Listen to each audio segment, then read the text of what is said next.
I parked my RV at the edge of the grove as the last rays of sunlight spilled through the trees, casting the forest in hues of gold and shadow. The air was still, almost unnaturally so, as if the forest itself was holding its breath. I'd come to the Ozarks to find peace, to reclaim the confidence I'd lost after the accident. But the moment I stepped out of the RV, I felt the weight of the grove settle over me, like the forest knew why I was here. The tree stood at the center of the clearing, massive and ancient, its bark twisted and dark as though it had been scorched by fire. The hollow in its trunk yawned wide, tall enough for a person to step inside. Strange carvings marked its surface, spirals, faces, and what looked like hands reaching upward. The locals called it the hunger tree. A fitting name, I thought, though I dismissed the stories I'd heard as superstition. Still, something about the tree set my teeth on edge. That night, I couldn't sleep. The RV felt too quiet, the air too heavy. I lay awake, staring at the ceiling, until a sound pulled me upright. Faint whispers, soft and persistent, drifting through the walls. I grabbed my flashlight and stepped outside, scanning the dark woods. The whispers grew louder, threading through the trees like an unseen presence. "Hello?" I called, my voice thin in the stillness. There was no response, just the faint rustle of leaves and the oppressive silence that followed. I shone the flashlight toward the tree, and for a moment I thought I saw movement, a flicker of something pale in the hollow. But when I stepped closer, there was nothing there. Just the carvings, their patterns seeming to shift in the beam of light. I told myself it was my imagination and returned to the RV, locking the door behind me. The next morning, I woke to find the air outside thick with mist. The grove felt even more unsettling in the daylight, its trees pressing closer than I remembered. I ventured out, determined to shake the unease that had settled in my chest. Survival in the wilderness was second nature to me. I'd spent years guiding others through places far more dangerous than this. But as I approached the hunger tree, I noticed something strange. The carvings had changed. Where the spirals and symbols had been vague before, now they seemed sharper, more deliberate. A face stared back at me from the bark, its hollow eyes accusing. I stumbled back, my pulse quickening. It was a trick of the light, I told myself, bark that just happened to look like a face. I tried to laugh it off, but the sound fell flat. Later, while hiking a nearby trail, I met a ranger named Marcy. She was tall and broad-shouldered, her face weathered by years in the forest. She noticed the tension in my posture and asked if I was camping near the grove. When I nodded, her expression darkened. "You should move your RV," she said. "That place isn't safe." I frowned. "It's just a tree." Marcy shook her head. "It's more than that. People go missing there. Hikers, campers. We find their gear scattered around the tree, but never their bodies. Locals say it feeds on guilt. If you're carrying something heavy—" She hesitated, studying me. "The tree will know." I wanted to tell her she was wrong, that I didn't believe in cursed trees or forest spirits. But the words caught in my throat. Instead, I thanked her and walked away, her warning circling my thoughts like a vulture. That night, the whispers returned, louder this time, clearer. They called my name, threading through the cracks in the RV like a chorus of ghosts. When I looked out the window, the tree seemed closer, its hollow gaping wide, the carvings shimmering faintly in the moonlight. I grabbed a lantern and stormed outside, determined to prove to myself that this was nothing but paranoia. As I approached the tree, the air grew colder, each breath condensing in the light of the lantern. The carvings shifted again, their patterns writhing like something alive. "Enough," I muttered, my voice shaking. "You're just a tree." The whispers stopped abruptly, and for a moment the forest was silent. Then I felt it.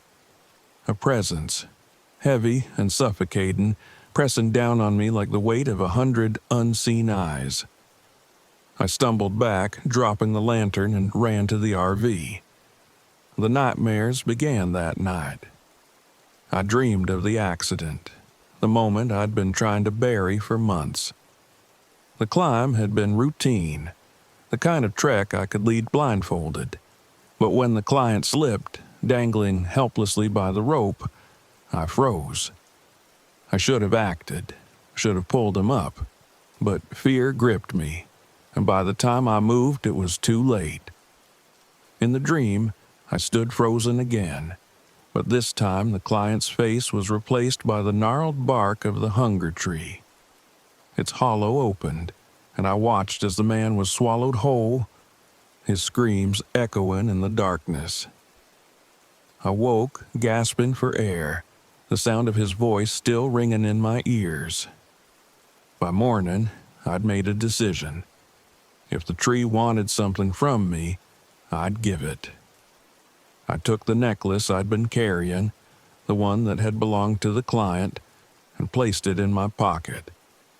I walked to the tree, each step heavy with dread, and laid the necklace at its base. "Take it," I said aloud. "Just leave me alone." The ground trembled faintly beneath my feet, and the air seemed to hum with energy. The hollow of the tree split wider, and for a brief moment I saw them, faces staring back at me from the darkness. Pale, skeletal faces, their mouths twisted in silent screams. I stumbled back as the hollow closed, the whispers rising to a deafening crescendo. The carvings glowed faintly, the spirals spinning, the faces stretching and contorting. I turned and ran, the forest spinning around me. The whispers followed me back to the RV, but when I stepped inside, they stopped. The air was eerily still. I collapsed onto the bed, too exhausted to move, and drifted into a fitful sleep. When I woke, the necklace was on the table beside me. The next morning, I packed up my gear and left the grove, the tree shrinking in my rearview mirror. But even as I drove away, I couldn't shake the feeling that I wasn't truly free. The weight in my chest was lighter, yes, but something lingered. Months later, I heard about another camper disappearing near the hunger tree. The report described their belongings left scattered at its base, their fate unknown. That night, I noticed something I hadn't before, a faint mark on my palm, a swirling pattern like the carvings on the tree.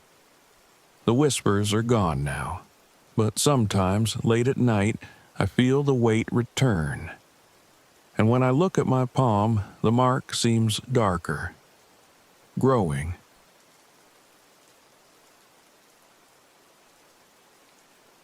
I parked my RV at the edge of Willow's Edge, a pristine meadow bordered by towering pines and blanketed by an eerie stillness. The Medicine Bow National Forest was exactly what I needed: isolation, inspiration, and an escape from the wreckage of my career. I'd spent the last 6 months spiraling after the failure of my biggest urban development project, a skyscraper that was supposed to reshape the skyline, but collapsed under the weight of my overconfidence. Coming here was my way of clearing my head, or at least that's what I told myself. The meadow stretched before me, its grass swaying gently in the breeze. As the sun dipped below the horizon, painting the sky in deep oranges and purples, I set up my sketch pad and camera.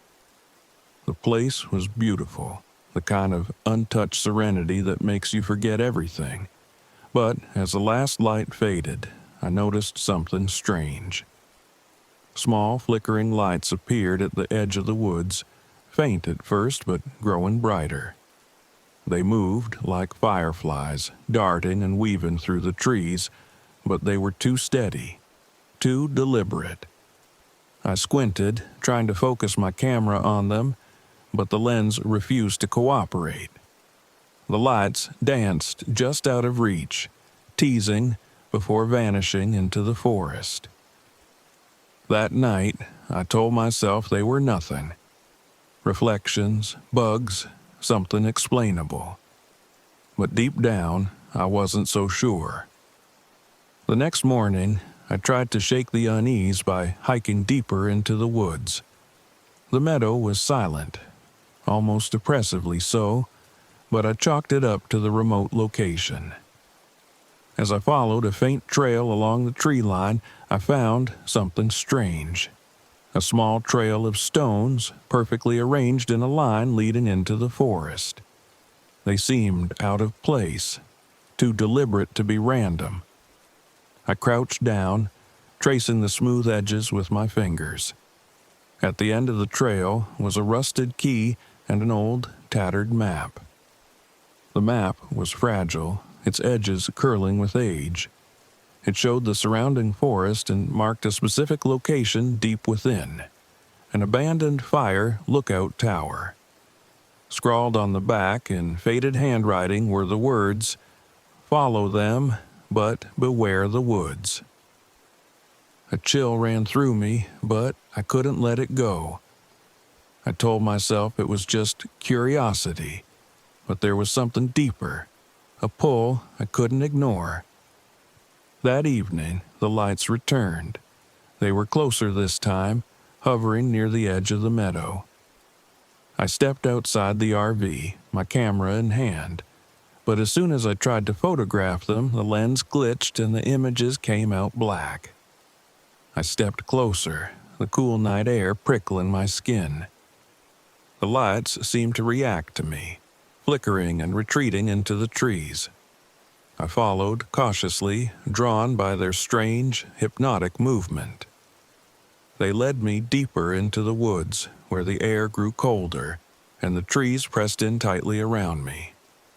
I stopped abruptly.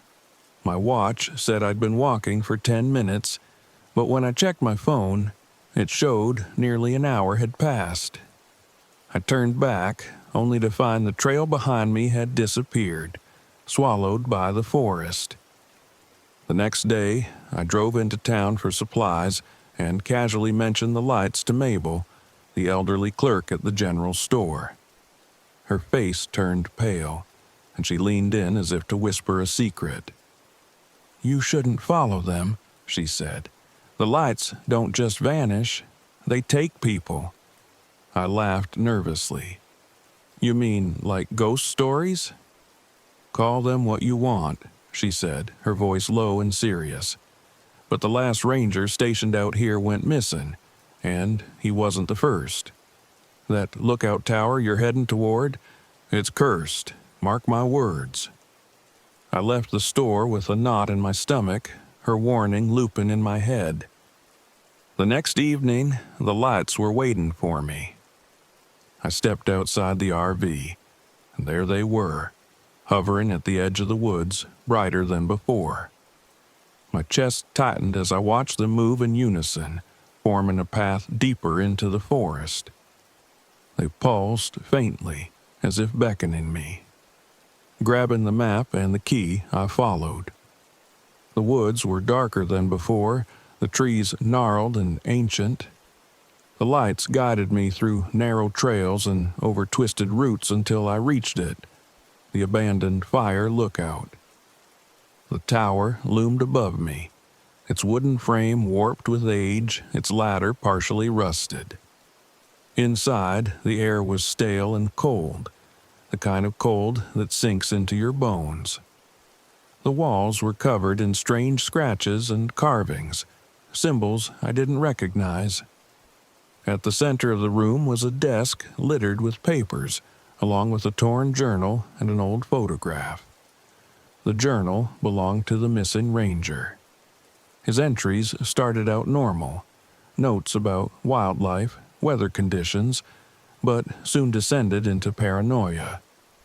He described the lights, their strange behavior, and how they began appearing closer and closer to the tower.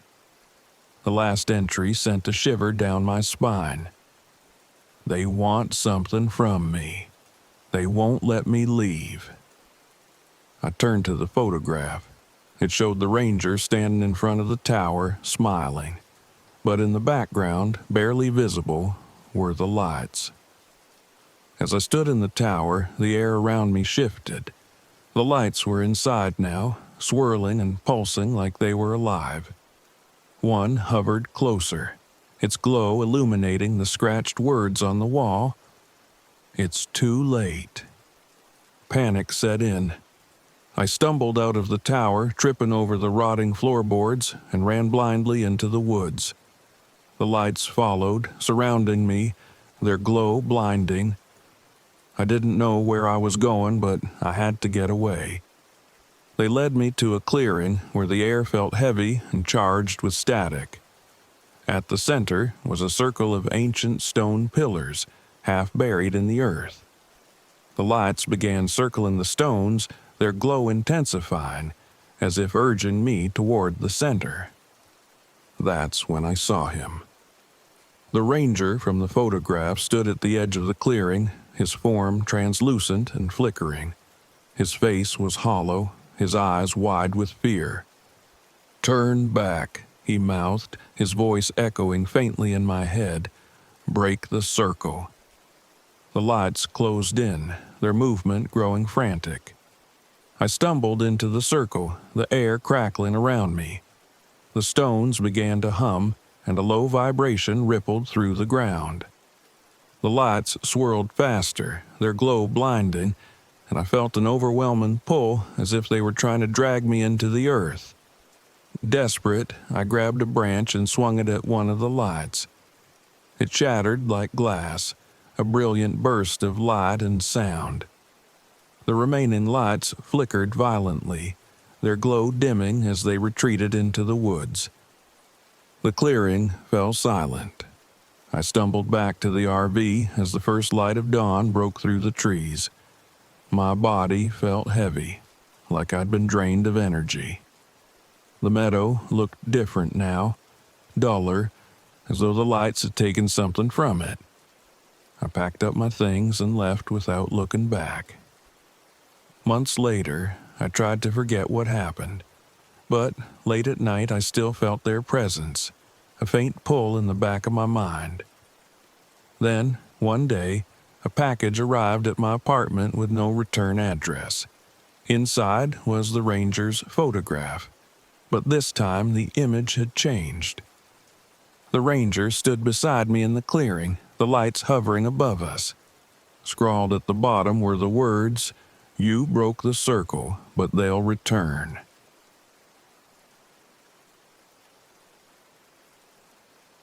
There's something about solitude that can either mend you or break you. And when I first pulled my RV into the overgrown campground deep in Pisgah National Forest, I wasn't sure which one I wanted. My career as a musician had stalled, my relationship was in tatters, and I had nothing but half-written songs and a battered guitar to show for years of trying. I told myself this trip was about inspiration, but it felt more like a retreat, a quiet corner to lick my wounds. The campground was almost hidden by the forest, its wooden sign half buried in ivy. I parked near a clearing where the dense trees pressed in on all sides. The air was heavy with the scent of pine and damp earth, and everything was still, too still.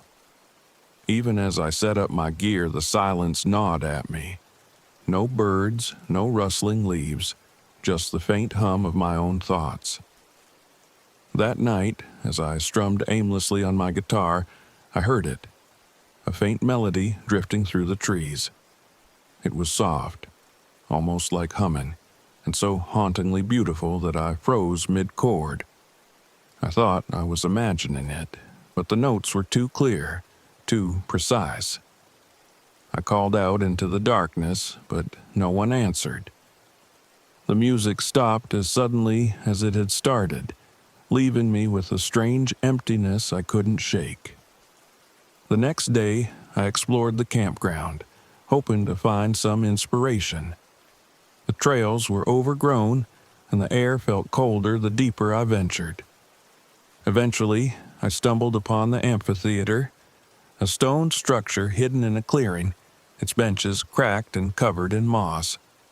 The stage at the center was barely intact, its edges crumbling, but it still had an odd presence, like it was waiting for an audience that would never come. I couldn't help but climb onto the stage.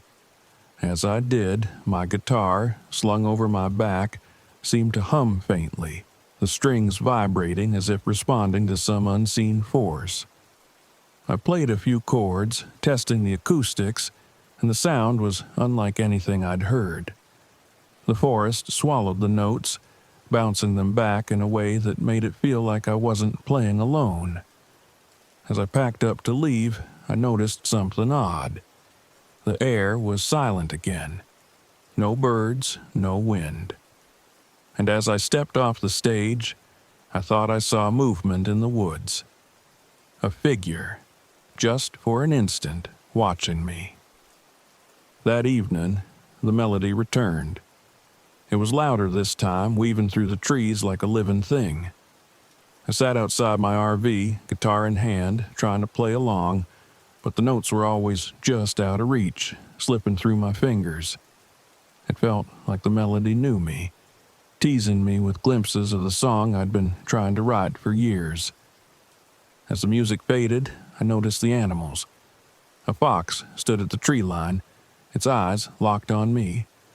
It didn't move, didn't blink. Then it turned and disappeared into the woods, silent as a shadow. The next day, I went into town for supplies and casually mentioned the amphitheater to the clerk at the general store.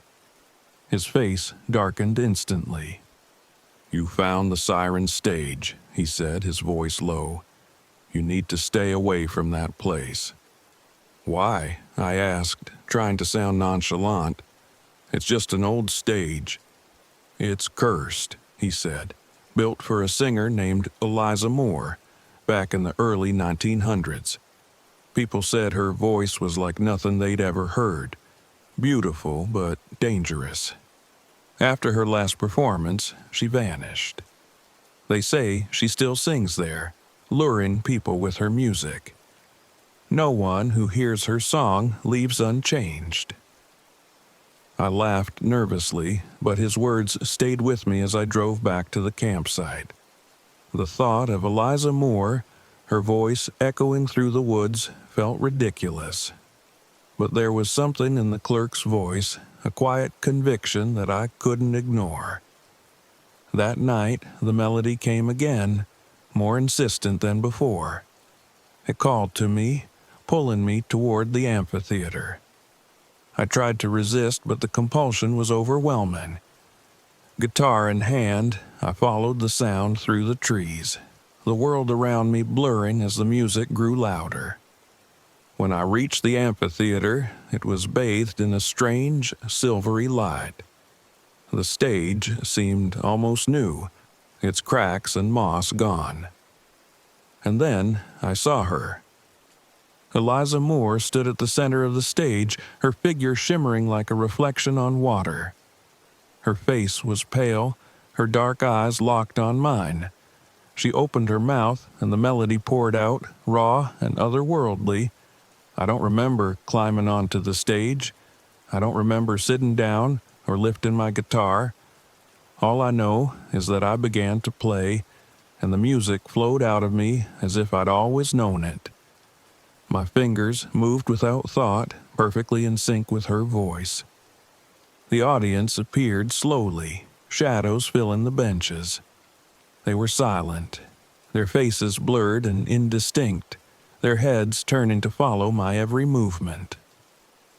As the song reached its climax, Eliza stepped closer.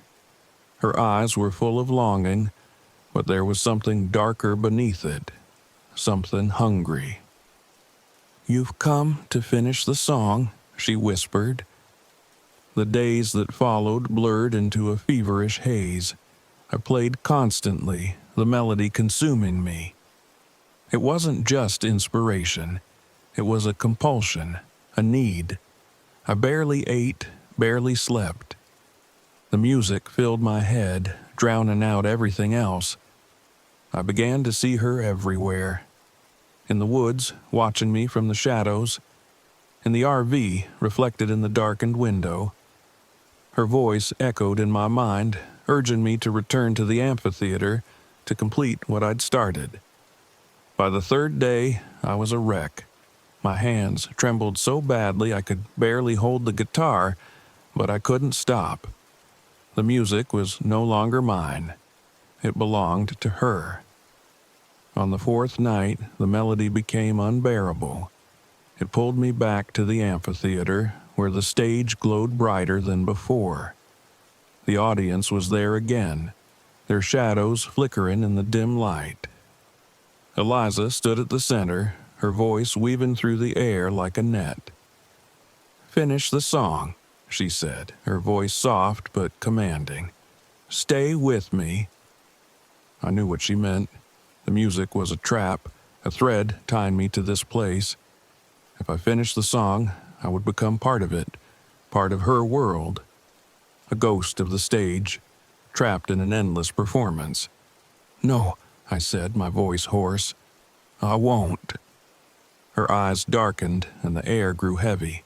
The audience rose as one, their faces still blurred, their movements jerky and unnatural. The melody surged, crashing over me like a wave, drowning me in sound. Desperate, I grabbed my guitar and smashed it against the stage. The strings snapped, the wood splintering as the music shattered around me. The amphitheater trembled, the shadows flickering and fading.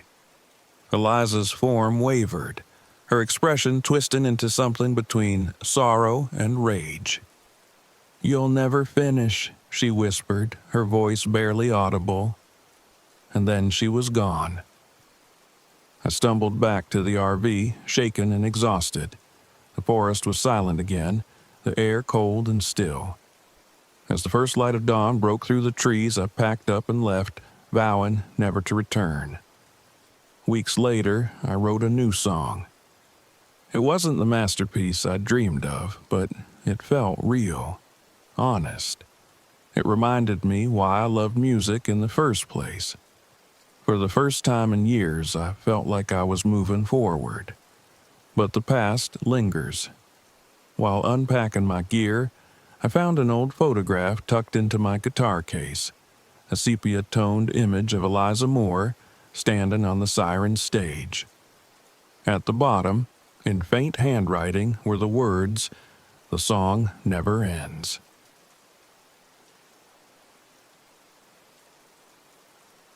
The Tongass National Forest stretched endlessly before me, its evergreen peaks blanketed in mist. I parked my RV at the edge of a small, unmarked campsite overlooking an isolated lake. The water was impossibly still, reflecting the overcast sky like a sheet of polished glass. I cut the engine, and for the first time in weeks, I let silence envelop me. I'd come here seeking exactly this, a place so remote, so untouched that I could feel the weight of the world slide off my shoulders. After losing my research position in marine biology, I needed space to think. The corporate sponsor had pulled the funding with no warning, and just like that, years of work were gone. I told myself I was handling it well, but the truth was I'd been running. I grabbed my sonar equipment and headed toward the lake, my boots crunching softly on the damp ground. The lake was an enigma. Even the old geological survey maps I'd consulted had no detailed information. Locals called it the Silent Deep, and rumors about its impossible depth intrigued me. If I could document something unusual here, maybe I'd find a way back to what I'd lost. The first ripple of unease came as I set up my gear. The world around me was too quiet. No birds, no wind rustling the trees, just an oppressive, suffocating silence. When I spoke aloud to test my recorder, my voice felt strange, like the air swallowed the sound before it could fully form. I shook it off and activated the sonar. The initial readings were odd, the depth far greater than I expected for a lake of this size. It plunged to over 600 feet, then deeper. The bottom wasn't registering. I stared at the screen, confused. That wasn't possible. Then I heard the splash. I spun around, scanning the lake. The surface was as smooth as glass, undisturbed. No ripples, no sign of movement. My pulse quickened. A fish, I told myself. Just a fish. But deep down, I wasn't convinced. That night, the fog rolled in thick and low, curling over the lake like smoke. I sat in my RV, reviewing the sonar data, trying to make sense of it. My readings suggested shifting masses far below the surface, as if the lake itself were alive, restless. A knock on the RV door startled me. I hadn't seen another person since arriving. When I opened the door, a man stood there, his silhouette barely visible in the fog. He was wiry, with a weathered face and piercing eyes that seemed too bright for the dim light. "You shouldn't be here," he said, his voice low and firm. "The deep doesn't like strangers." I raised an eyebrow. "Excuse me?" "The lake," he said, gesturing toward it. "It remembers." Before I could respond, he turned and disappeared into the fog. His words clung to me like cobwebs. The next morning, I found the journal. It was half buried in the fire pit near the campsite, its pages damp and curling. The entries were dated over a decade ago, written in a shaky hand. The author described their experiences camping by the lake, odd noises, unexplainable disturbances, and an overwhelming feeling of being watched. "The whispers are louder at night," one entry read. "The lake wants something."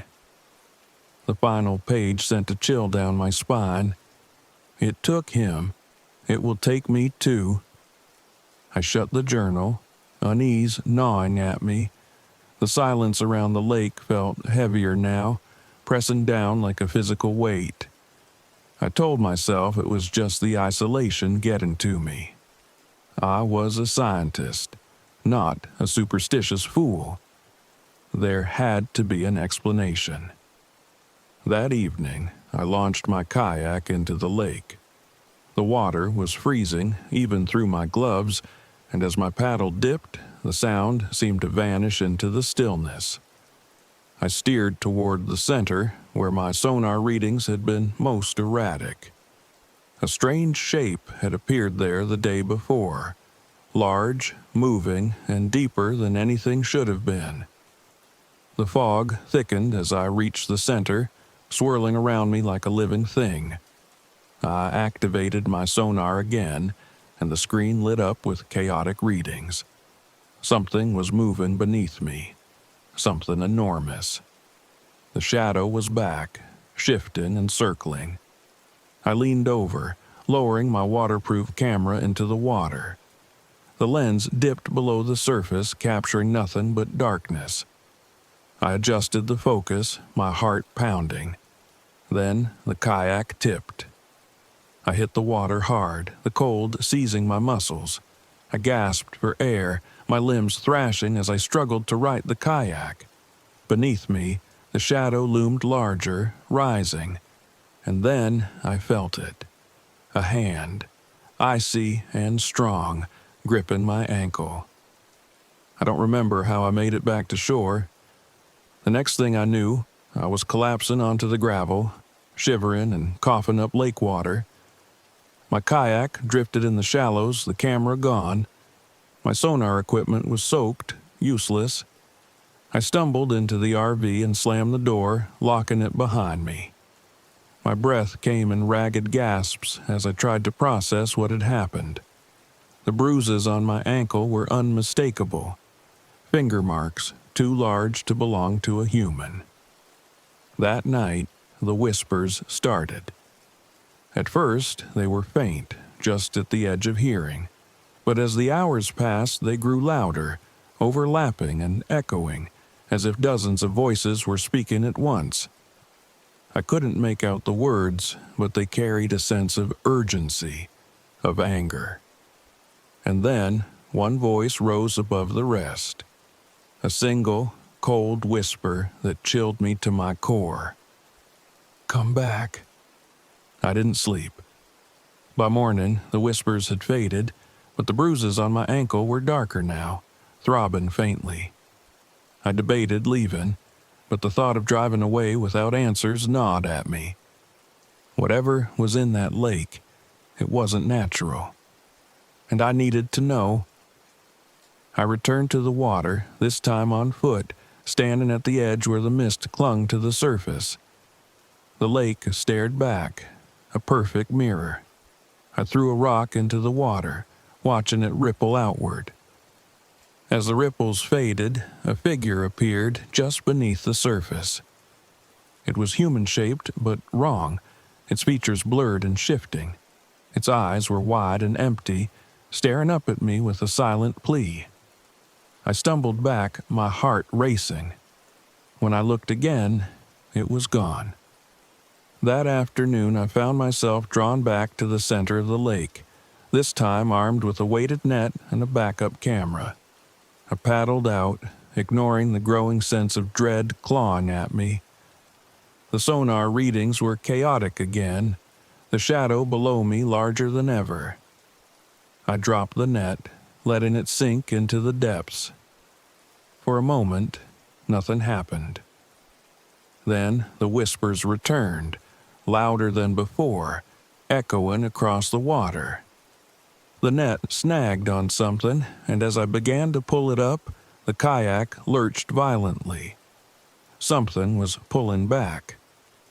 I strained against the weight, the whispers growing into a deafening chorus. When the net broke the surface, my blood turned to ice. It wasn't tangled on debris or rocks. It held a stone tablet, ancient and covered in intricate carvings, symbols I didn't recognize. The whispers surged, now a single voice, commanding and furious. "Leave!" The water beneath me erupted, and the kayak flipped again.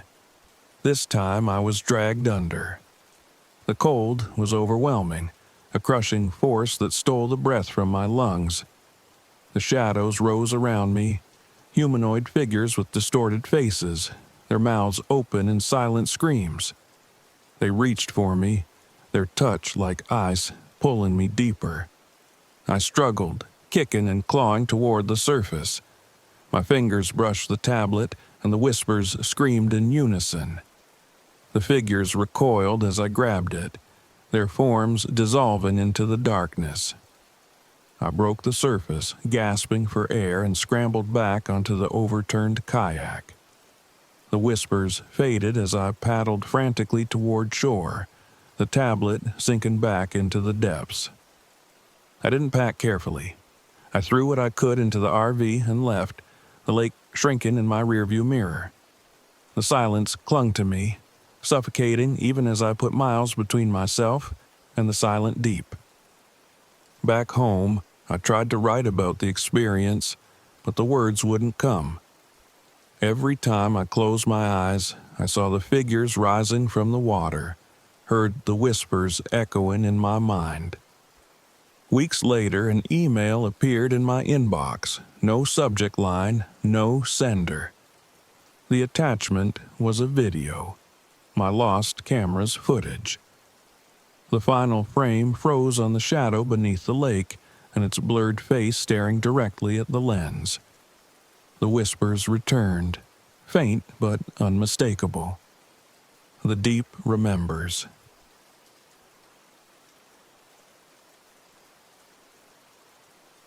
The campground wasn't on any of the maps I'd checked before I arrived in Vermont, but that didn't bother me. In fact, it felt fitting. I wasn't looking for something polished or crowded. I wanted solitude, a chance to reset and find inspiration.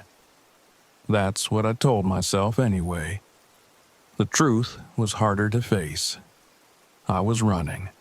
From my mistakes, my failures, my daughter. Especially my daughter.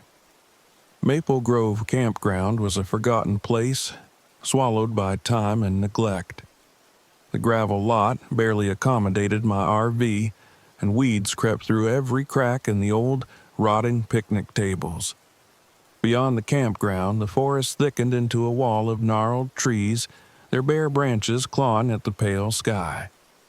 The air carried a faint sweetness like overripe fruit, though I saw no signs of orchards or farms nearby. I parked the RV and stepped out into the quiet. No birds, no wind, just an oppressive, heavy stillness. I should have felt uneasy, but instead I felt drawn in. This place felt like it was waiting for me. I found the orchard that evening, just as the sun began to dip behind the trees. The discovery felt accidental, but part of me wondered if I'd been guided there. The trees stood in perfect rows, their gnarled trunks twisting like arthritic hands. Despite the season, the branches were heavy with bright red apples, each one impossibly smooth and round. They glowed faintly in the fading light, an unnatural sheen that made them seem alive. I approached the nearest tree, reaching out instinctively. The scent of the apples was intoxicating, a mix of sweetness and something else, something sharp and earthy that made my head swim. My fingers brushed the cool skin of the fruit, and I froze. "Don't!" The voice startled me, and I turned to see a woman standing at the edge of the orchard. She was in her late 20s, her auburn hair pulled back beneath a knit cap. She wore a puffy jacket and hiking boots, a camera hanging from a strap around her neck. "You scared me," I said, stepping back from the tree. "You should be scared," she replied. "People who eat those don't come back." I forced a laugh. "You're serious?" She stepped closer, her expression grim. "There's a reason this place is abandoned. Locals call it the Orchard of Echoes. They say the apples grant you what you want most, but it costs more than you can afford." "Sounds like a campfire story," I said, trying to sound amused. But the unease I'd pushed down since arriving began to bubble up again. "I'm Annie," she said, holding out a hand. "Historian, researching local folklore." "Liam," I said, shaking her hand. "Artist." She nodded toward the orchard. "Seriously, stay away from the apples. Nothing good ever comes from them." I watched her walk away, her camera clicking as she disappeared into the woods. I turned back to the orchard, staring at the perfect rows of glowing fruit. I told myself I wouldn't eat one, but the orchard stayed with me, even after I returned to the RV. That night, I dreamed of my daughter. Emma was 9 in the dream, the way I remembered her before everything fell apart. She ran through the orchard, her laughter ringing like wind chimes. I called out to her, but my voice was muffled, like shouting underwater. She turned to me, smiling, holding up an apple. Her lips moved, but I couldn't hear her words.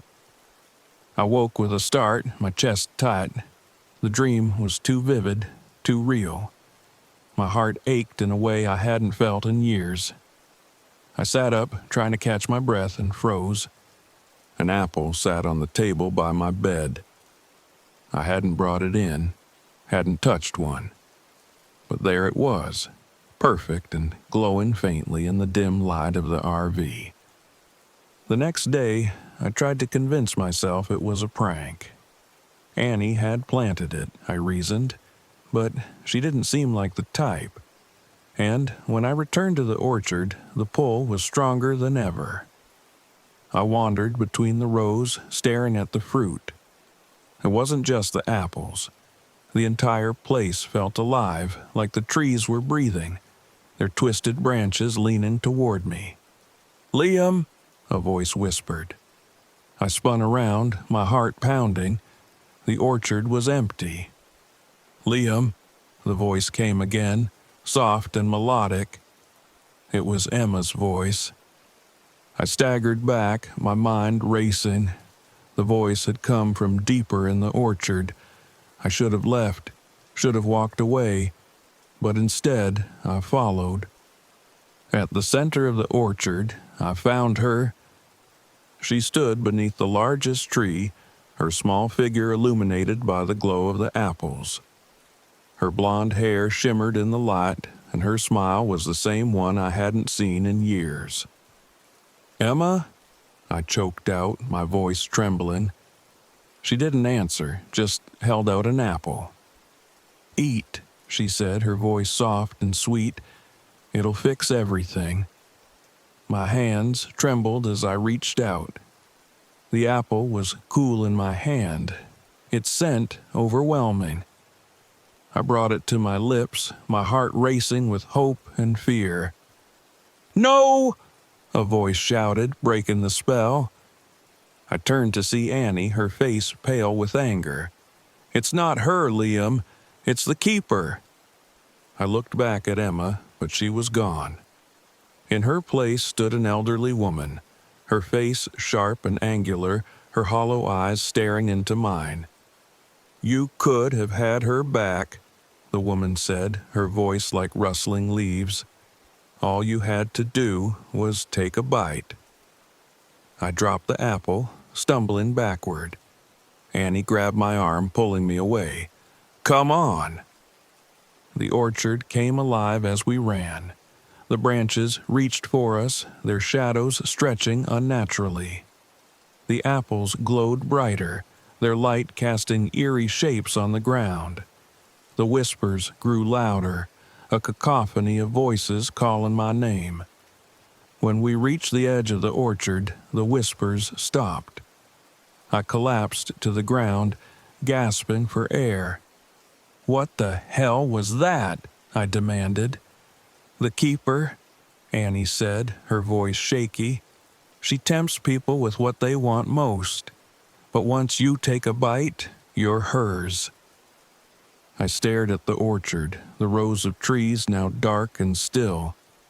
"How do we stop her?" Annie hesitated. "I don't know if we can." That night, I dreamed of Emma again.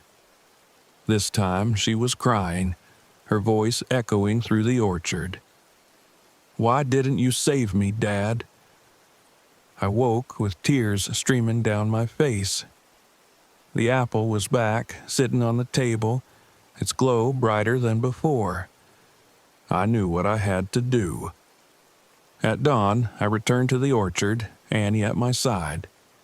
We carried a can of kerosene and a lighter, our plan desperate but simple.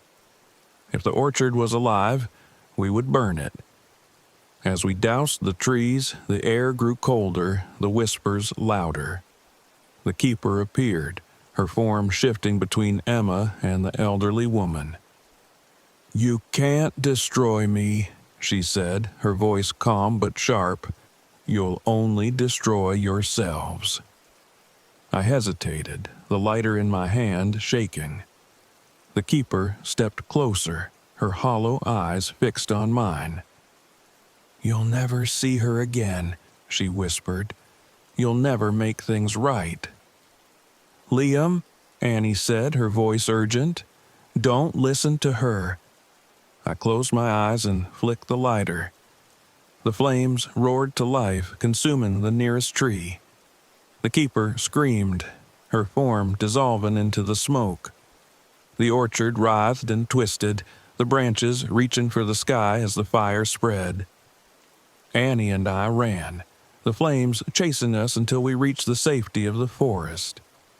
When we turned back, the orchard was gone, replaced by ash and charred earth. I left Maple Grove the next day, the RV packed and ready to go.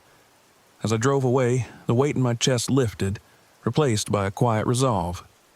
I couldn't undo the past, but I could move forward. For Emma, for myself. Months later, I received a package in the mail. Inside was a single, flawless apple and a note that read, "One last chance." I burned it without hesitation.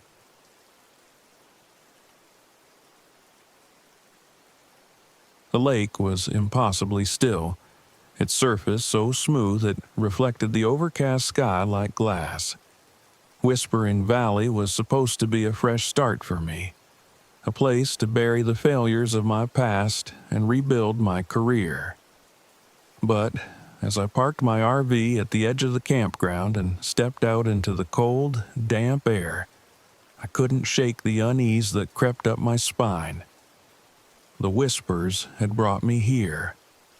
Not the metaphorical kind that haunt your mind after a fall from grace, but the real ones, the eerie murmurs that rose from the lake each night. I'd read about them in old forums, fragments of stories from hikers and campers. Strange voices, shadows under the water, disappearances. Some called it folklore. I called it an opportunity. This lake, I was certain, held something no one had fully explored, a phenomenon I could tie to a tangible scientific cause. If I could prove it wasn't just a legend, I might redeem myself. After my failed deep-sea project, I needed redemption more than air. The first night, I met Owen Hayes. He showed up as I was unloading my gear, a tall, weathered man with a grizzled beard and eyes that seemed older than the rest of him. He carried a fishing rod over his shoulder and reeked of cigarette smoke. "You planning to stay long?" he asked, his voice gravelly. "Depends," I said, setting down my audio recorder. "You live around here?" "Been here long enough to know better," he replied, glancing toward the lake. "Folks don't camp by the water for more than a night." "Why's that?" I asked, though I already knew the answer. "The lake doesn't like people poking around," he said simply. "Those murmurs you're after, they're not something you want to find." I tried not to laugh, but he must have caught the disbelief on my face. "You think I'm joking," he said, stepping closer. "I've seen what happens to people who listen too closely. The lake gets in their heads, changes them." "Changes them how?"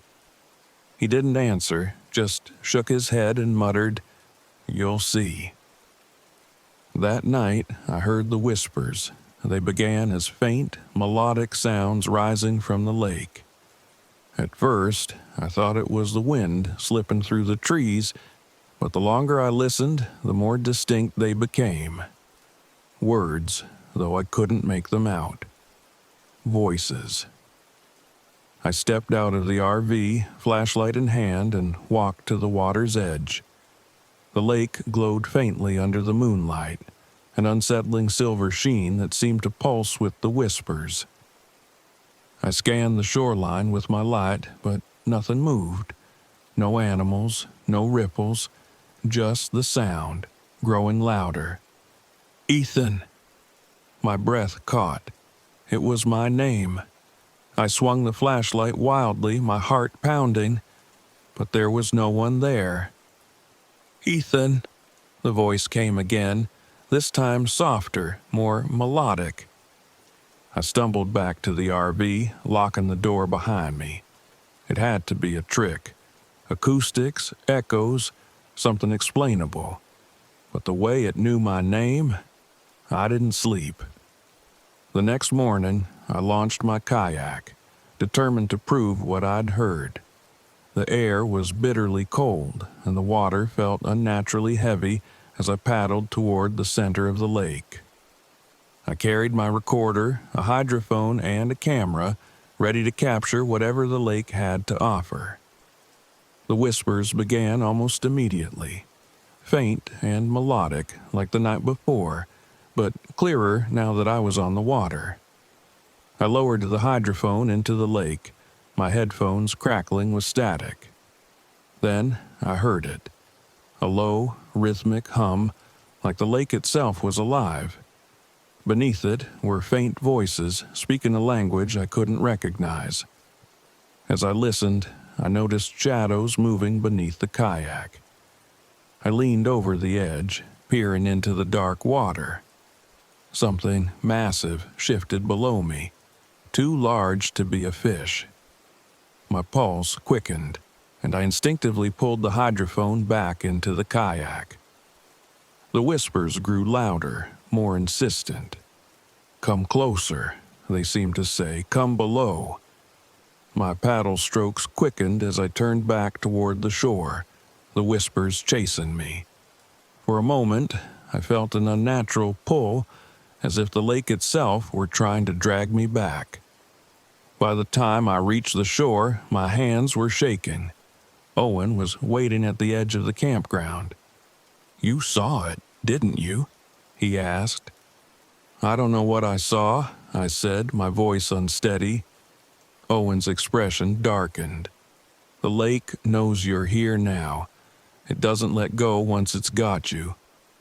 "You're not making sense," I snapped. "What is it? What's down there?" Owen hesitated, then said, "It's not something you can fight. The lake's alive. What's underneath? Whatever's in those caves, it takes people. Gets in their heads until they walk right into the water." I stared at him, the weight of his words pressing down on me. "Why do you stay here then?" "Because someone has to warn the fools who come looking for it," he said before walking away. That night, the whispers became unbearable. They didn't wait for me to approach the lake. They came to me, surrounding the RV, seeping through the walls like mist. My name, repeated over and over, layered with other voices, angry, pleading, taunting. "You failed them, Ethan," one voice hissed, familiar and sharp. It was the voice of my old partner from the Deep Sea Project. Memories of that disaster flooded my mind. The equipment failure, the panic, the blame. And then another voice joined in, a softer, more personal one. "Why did you leave me?" My chest tightened. It was Sarah, my sister's voice. I bolted outside, flashlight in hand, scanning the darkness. "Sarah!" I shouted, my voice cracking. The whispers surged, pulling me toward the lake. I stumbled forward, the beam of my flashlight flickering as I reached the water's edge. The surface rippled unnaturally, glowing faintly, as if something massive was shifting beneath it. I stepped into the shallows, my heart pounding. The water felt warm against the cold air, and the whispers grew louder, more urgent. I could see them now, shadows beneath the surface, writhing and shifting like a living mass. Then I saw her, a figure just beneath the water, reaching for me. "Ethan!" Sarah's voice called, her hand outstretched. I froze, my mind screaming that it wasn't real, but it looked like her, the same pale skin, the same eyes. I reached out instinctively, my fingers brushing the surface. A hand grabbed my shoulder, yanking me back. I spun around to see Owen, his face grim. "It's not her," he said. "It's never them." The next day, I found the cave. It was hidden beneath a rocky outcrop on the far side of the lake, accessible only by kayak. The opening was narrow, just wide enough to squeeze through, and the whispers were deafening here. I should have turned back, but I couldn't. I had to know what was inside. The cave was dark and suffocating, the walls slick with moisture. The deeper I went, the louder the whispers became, until they were a cacophony of voices screaming my name. My flashlight flickered, and for a moment I saw carvings on the walls, faces twisted in anguish, etched into the stone. And then I saw it. The entity. It emerged from the shadows, a massive, amorphous shape that writhed and shifted, its surface reflecting the faint glow of the water. Its presence filled the cave, oppressive and suffocating. Eyes, dozens of them, opened across its body, glowing faintly as they fixed on me. "You failed," it hissed, its voice a symphony of accusations. "You let them drown." I staggered back, my mind overwhelmed by images of Sarah, of the accident, of everything I'd tried to bury. The entity loomed closer, its whispers digging into my skull, unraveling my thoughts. Desperate, I grabbed my recorder and turned it on. The loud feedback pierced the air, cutting through the whispers. The entity recoiled, its form writhing violently as the cave trembled around us. I ran. I left Whispering Valley the next morning, my hands still trembling as I packed my gear. The lake was silent now, its surface calm, but I knew it wasn't over. The entity had shown me too much, pieces of myself I could never forget. Weeks later, I woke in the middle of the night to the sound of whispers. They were coming from outside my window, faint and melodic like the hum of the lake. And on my desk was a single wet footprint.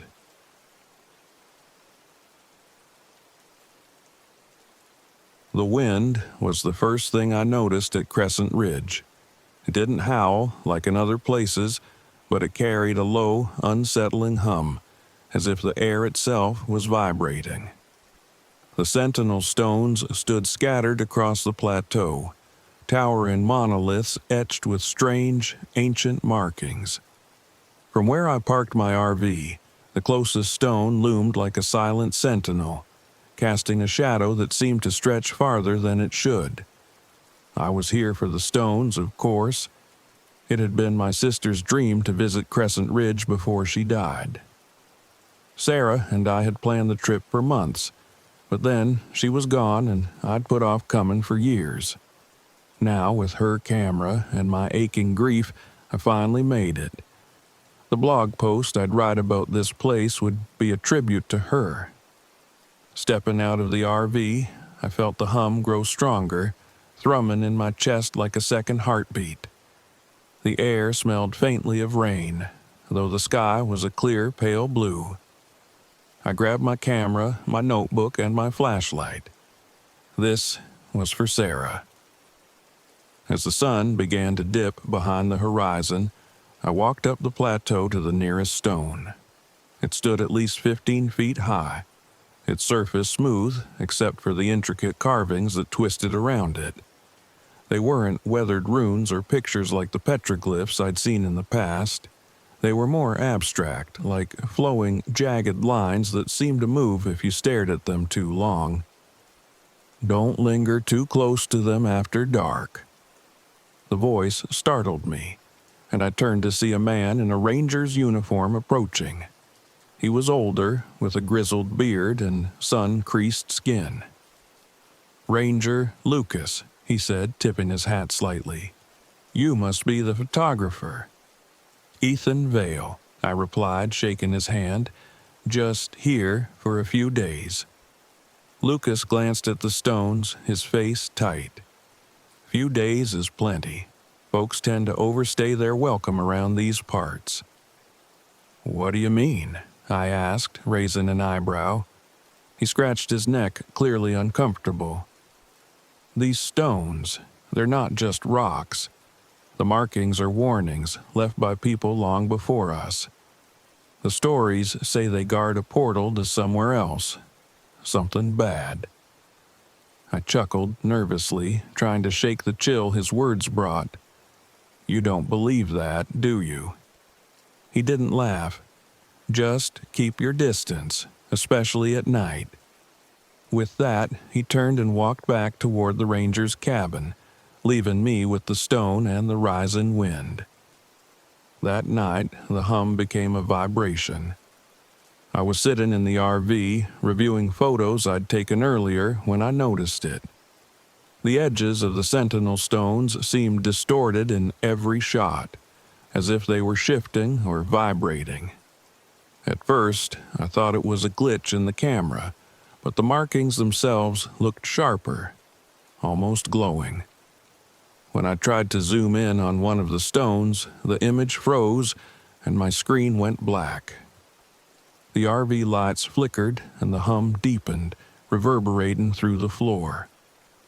I stepped outside, flashlight in hand, and the wind hit me like a physical force. The plateau was bathed in moonlight, the stones casting unnaturally long shadows that stretched toward me.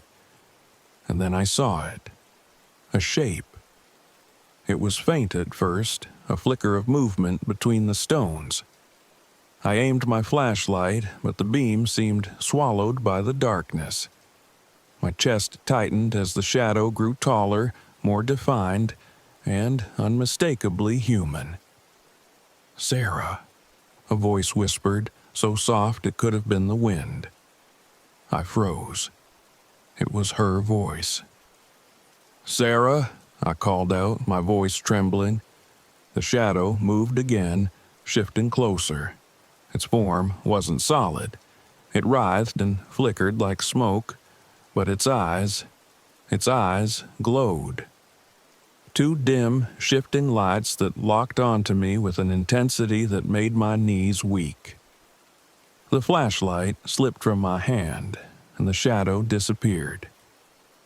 The next morning, I told Lucas what I'd seen. "Figures," he said grimly, sipping his coffee. "You stayed too close to the stones." "It looked human," I said, "but not." "It's the Watcher," Lucas said. "The stories say it guards the portal beneath the stones. If you disturb them, it makes sure you pay." I scoffed, trying to mask my growing unease. "You really believe that?" "I believe enough to stay away from them," he said. "You should too." But I couldn't. Not after what I saw. If there was any chance it was Sarah, I had to find out. That afternoon, I explored the plateau again, this time circling the stones at a greater distance. The hum was weaker here, less overwhelming, but the unease lingered. I found a small crevice near one of the larger stones and discovered a leather-bound journal stuffed into the rocks. The pages were brittle, filled with scribbled notes and frantic drawings of the stones. The last entry sent a chill down my spine. "The Watcher speaks to me. It knows my guilt. It's always watching." The hum returned, louder now, and I felt the ground tremble beneath my feet. I stumbled back, clutching the journal, and caught a glimpse of something out of the corner of my eye. The shadow was back, sliding between the stones, its glowing eyes fixed on me. That night, the Watcher came closer. I was inside the RV, my heart racing as I pored over the journal when I heard it, a faint tapping on the window. I turned slowly, dread curling in my stomach. There it was. The shadow stood just outside, taller than the RV, its glowing eyes boring into me. The tapping continued, rhythmic and deliberate, as if it wanted me to come outside. And then I heard Sarah's voice again. "Ethan, why didn't you save me?" I slammed the blinds shut, my hands shaking. "You're not real," I whispered. "You're not real." But the voice persisted, growing louder, angrier. The tapping became pounding, and the RV shook violently. My head felt like it was splitting open as the hum filled my skull, drowning out every thought except for one. This is your fault." The next morning, I found the central stone. It was larger than the others, with a narrow opening at its base that led underground. The hum was deafening here, the vibrations making it hard to stand. Symbols on the stone glowed faintly, pulsing in time with the sound. I hesitated, Lucas's warnings echoing in my mind. But then I heard Sarah's voice again, faint but unmistakable, coming from the opening. "Help me, Ethan." I stepped inside. The passage was dark and claustrophobic, the walls smooth and cold. The hum grew louder with every step, and the air felt heavy, like it was pressing down on me.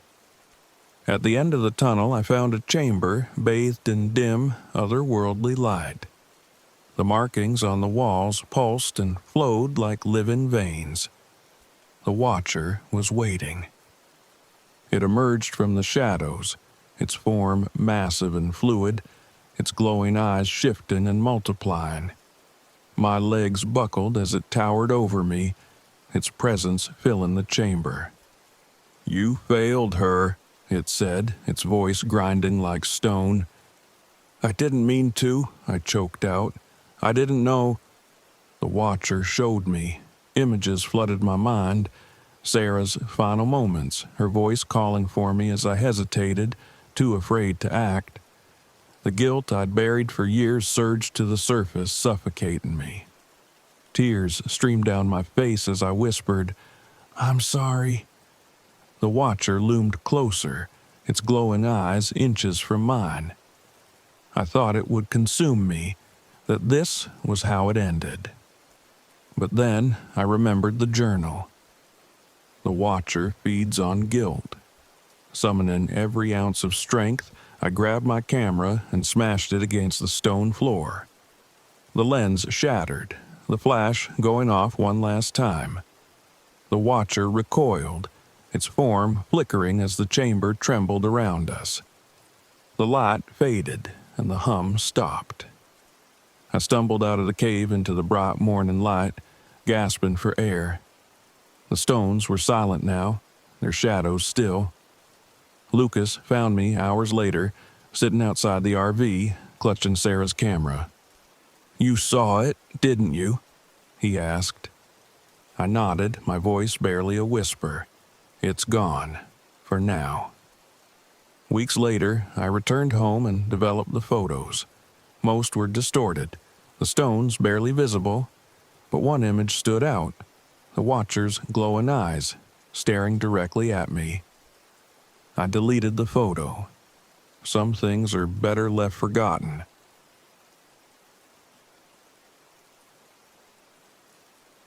The air was heavy with the scent of damp earth and pine as I stepped out of the RV, my boots crunching against the gravel lot. Blackwood forest stretched endlessly before me, shrouded in an eerie mist that clung stubbornly to the towering trees. This was where she disappeared. 5 years ago, Sarah had walked into this forest and never came out. I tightened my jacket, trying to shake the unease. The letter clutched in my hand didn't help. It had arrived 3 weeks ago, unsigned, with only 2 things inside. A map of Blackwood Forest marked with an X and a cryptic message that read, "Follow the trail, but don't lose yourself." Why now? Why me? I didn't know, but the moment I saw the map, I knew I had to come back. The memories were fractured. Flashes of Sarah laughing, the sound of her boots on the forest floor, but they all led to the same hollow emptiness. I'd been too slow, too afraid to follow her deeper into the woods that day, and I'd lived with the guilt ever since. The first day was uneventful, if unsettling. The forest was unnaturally quiet, the kind of silence that makes your ears strain for sound. The marked trails were familiar, but the deeper I walked, the more disoriented I felt. Landmarks I remembered from 5 years ago seemed wrong. A clearing where Sarah and I had eaten lunch was now overgrown, choked with vines. A boulder I could have sworn was at the trailhead had somehow moved 50 feet. I spent most of the day hiking, trying to piece together my fragmented memories. That's when I met Grace. She appeared like an apparition, stepping out of the mist with a camera slung around her neck. Her blonde hair was tied back, and her hiking boots were caked in mud. "You're camping here?" she asked, eyeing my gear. "Yeah," I replied, "research." "For what?" I hesitated. "Something personal." She nodded as if she understood. "I'm Grace, wildlife photographer. You?" "Daniel." "You're a braver soul than me," she said, looking past me at the dense forest. "They say people go missing out here. Blackwood has a way of keeping things." I managed a weak smile. "You don't believe the stories, do you?" Her expression darkened. "I don't know what to believe. Just don't go too deep." That night, the forest came alive. I was sitting by the fire outside my RV, staring into the flames, when I heard it. A faint whisper carried on the wind. "Daniel?" I froze, my heart lurching in my chest. The whisper came again, louder this time. "Daniel, help me." It was Sarah's voice. I grabbed my flashlight, the beam trembling as I swept it across the tree line. Nothing, just shadows and mist. But the voice continued, faint and pleading, coming from deeper in the forest. "Daniel." It had to be my mind playing tricks. The memories, the guilt. It was getting to me. I shut myself in the RV, locking the door and willing myself to sleep. But the voice followed me into my dreams. The next day, I found the trail. It wasn't on the map, not even the one that had come with the letter. It appeared suddenly, branching off from the main path, marked by a single wooden post etched with strange carvings. Spirals, lines, stick figures. I stared at it for a long time, debating. The letter's words echoed in my mind. "Follow the trail, but don't lose yourself." My hands trembled as I took the first step. The trail was narrow and winding, barely visible beneath the layer of fallen leaves and moss. The trees pressed in on both sides, their branches twisting like skeletal fingers. The deeper I walked, the stranger it became. The air grew colder, and the silence was broken by faint whispers. Not just Sarah's voice now, but others. Too many to count. My flashlight flickered as I passed carvings on the trees. Names, dates, warnings scratched into the bark. "Don't let it take you. Turn back." My breath came faster, my chest tightening with every step. And then I saw it. A clearing opened up before me, dominated by an old ranger's cabin. It was a crumbling relic, the roof caved in and the windows shattered. I approached cautiously, my pulse pounding in my ears. Inside, the air was thick with the smell of mildew and rot. I found a journal on the floor, its pages yellowed and brittle. The entries were frantic, scrawled in uneven handwriting. "They called to me. I see them in the trees. I failed them, and now they're taking me too." The final entry sent a chill down my spine. "I hear her voice. She's alive. I have to find her."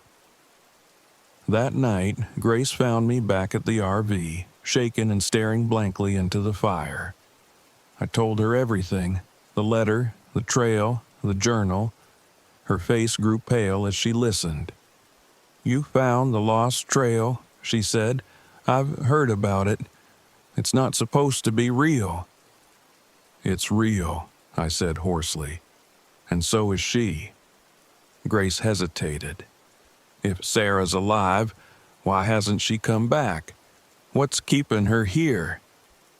I didn't have an answer. The next day, Grace insisted on coming with me.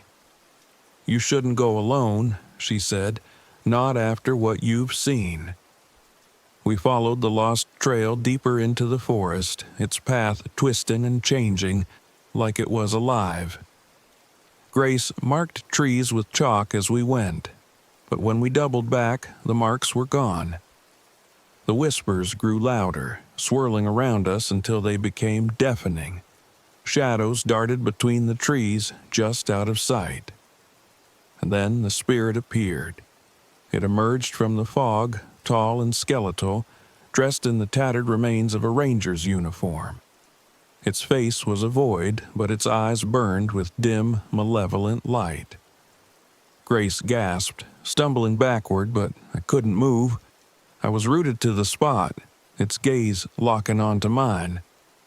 You left her, it said, its voice low and guttural. You failed her. I didn't mean to, I whispered, tears streaming down my face. I was scared. I didn't know what to do. The spirit reached out, its hand stretching impossibly long, pointing down the trail. I saw Sarah then, standing at the edge of the clearing, her figure flickering like a mirage. "Sarah!" I shouted, running toward her. "No, Daniel!" Grace yelled, grabbing my arm. "It's a trap!" The world twisted around me, the trees warping and closing in. I saw flashes of Sarah's face, her eyes wide with fear, her voice calling for help. My chest tightened as the memories overwhelmed me. "I'm sorry," I choked out. "I should have gone after you. I should have been braver. I'm so sorry."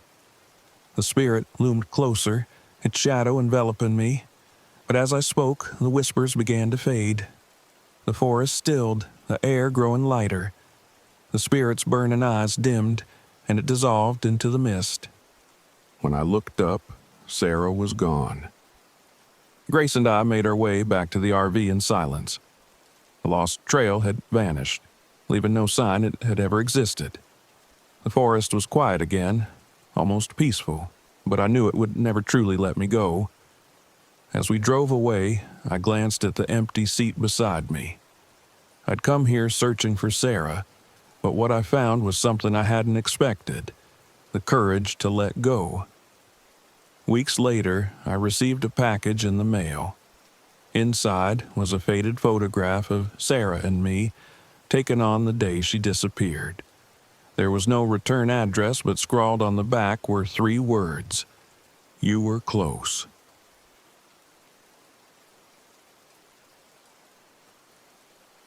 I arrived at Cumberland Gap National Historical Park with high expectations and a battered sense of purpose.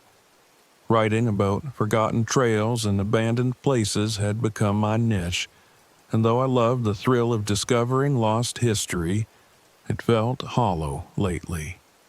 Years on the road had turned into an endless blur of deadlines and loneliness. This trip, though, was supposed to be different. The old wagon road, or what locals call the ghost road, was the kind of find that could reignite my passion. Rumors of its existence had been buried in obscure forums and second-hand accounts, a faint thread connecting whispers of disappearances and strange phenomena. It was exactly the story I needed. The first person I met in town was Grant Everett, a local historian who ran a tiny museum filled with dusty artifacts and faded maps. I told him I was looking for the wagon road, and his expression darkened. "You don't want to go looking for that," he said, closing the lid on a display case. "People get lost out there." "That's kind of the point," I replied, trying to sound lighthearted. "Finding what's been lost." Grant didn't smile. "The road doesn't let people leave once they find it. Something happened there, something bad. The travelers turned on each other, or maybe the road itself turned on them. No one really knows." "Do you believe that?" He hesitated, then shrugged. "Doesn't matter what I believe, just stay off it." I thanked him for the warning, but didn't take it seriously. Folklore was always a part of the draw. I set up camp at the edge of the park, a secluded spot just off a dirt road. The forest around me was dense, the trees towering and knotted with vines. As I prepared my gear, the air seemed to hum with an almost electric quiet. It wasn't unpleasant, but it was different, like the woods were holding their breath. The first day passed uneventfully. I followed faint trails, looking for any signs of the wagon road. By mid-afternoon, I stumbled across something promising. A series of ruts in the dirt, shallow but unmistakable. Wagon wheels. My pulse quickened. The trail led deeper into the forest, where the ground became uneven and the canopy above thickened. I found rusted tools half buried in the dirt and scraps of fabric caught on thorny bushes. They were strangely well preserved, as if they'd been dropped yesterday. That night, back at camp, I reviewed my photos. Something caught my eye in one of the shots. Faint figures in the background, almost transparent, walking along the trail. My rational mind told me it was a trick of the light. Still, a chill ran down my spine. The next day, I followed the trail further. The ruts became more defined, the wagon road emerging from the undergrowth like a secret slowly revealing itself. The deeper I went, the quieter the forest became. Birdsong faded, replaced by an oppressive silence that pressed against my ears. Then I heard it. Faint voices, barely audible, carried on the wind. At first, I thought it was hikers, but the words were indistinct, almost melodic. I called out, but the voices stopped, leaving only the rustle of leaves. When I reached an old campfire, the ashes still warm, unease crept in. Who could have been here recently? I found no tracks, no signs of people. Just the remnants of a fire that shouldn't have been burning in an abandoned place. That night, the noises began. As I lay in my RV, I heard the creak of wagon wheels and the soft murmur of voices outside. They circled the vehicle, growing louder, closer, until I couldn't ignore them. Grabbing my flashlight, I stepped outside. The forest was still, the air unnaturally cold. Then I saw them. Shadowy figures moving between the trees, their forms flickering like dying embers. My breath caught. One of them turned its head, and though it had no face, I felt its gaze. The light from my flashlight faltered, and when it steadied, the figures were gone. The third day, the road seemed to change. It was clearer now, the ruts deepening, as if inviting me forward. Symbols were carved into the trees along the way, strange, looping patterns that didn't look like anything I'd seen before. My compass spun uselessly, and my GPS refused to load. I was on my own. Time felt strange.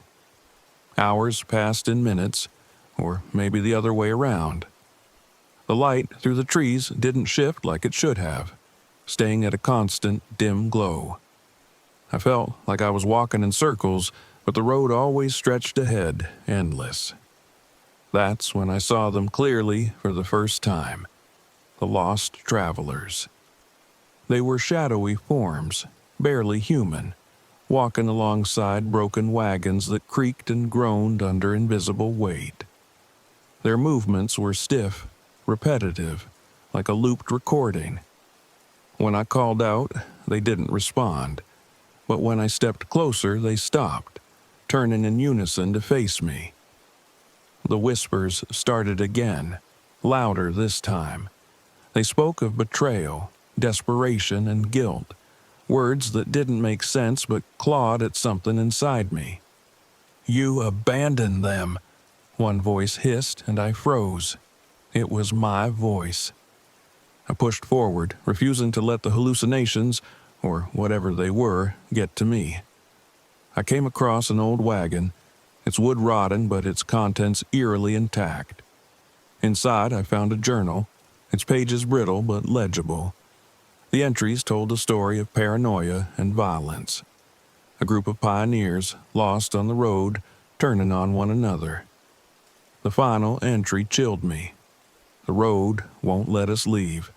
It twists and turns, but we're always here. We're part of it now. The whispers surged, louder, more urgent. I turned and saw the figures again, closer this time. They surrounded me, their shapes flickering and shifting, their eyes glowing faintly. "You belong to us," they said in unison, their voices overlapping into a deafening roar. Desperate to escape, I began marking my way back. I used stones, carved into tree trunks, anything to create a physical path.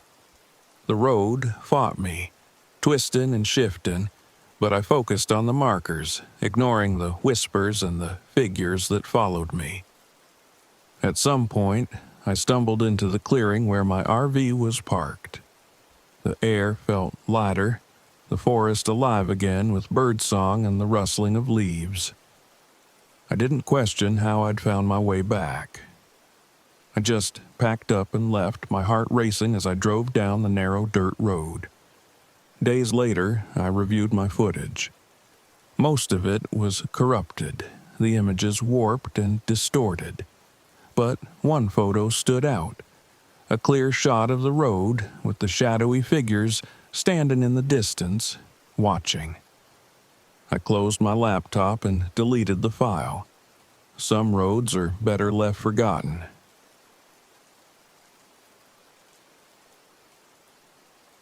I arrived at Big Thicket National Preserve late in the afternoon, the sun casting long shadows over the dense forest. The air here was heavy, almost humid, carrying the faint, earthy smell of wetlands. I parked my RV in a small clearing near an isolated section of the preserve, far from the main trails.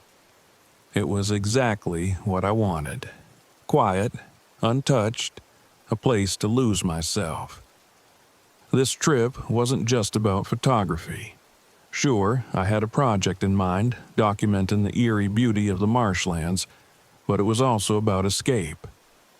After years as a paramedic, I'd finally left the job, burned out and haunted by memories I couldn't shake. The faces, the cries for help, the ones I couldn't save, they followed me everywhere. I thought maybe this trip, this solitude, would help. At a gas station just outside the park, I'd met a man named Dale. He looked like he'd lived his whole life in the area, his face weathered and lined from years in the sun. "You camping near the marsh?" he asked as I paid for my coffee.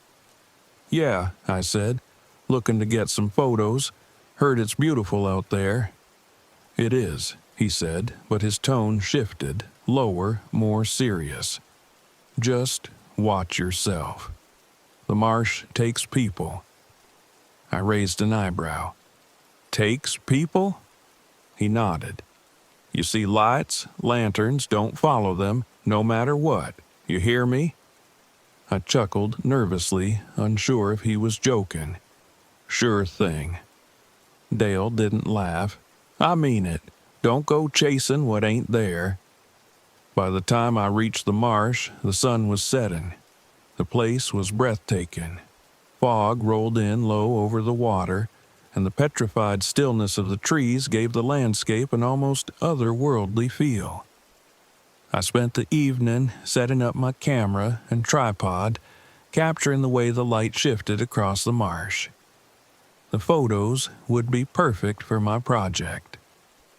That night, as I sat by my campfire, I heard the first splash.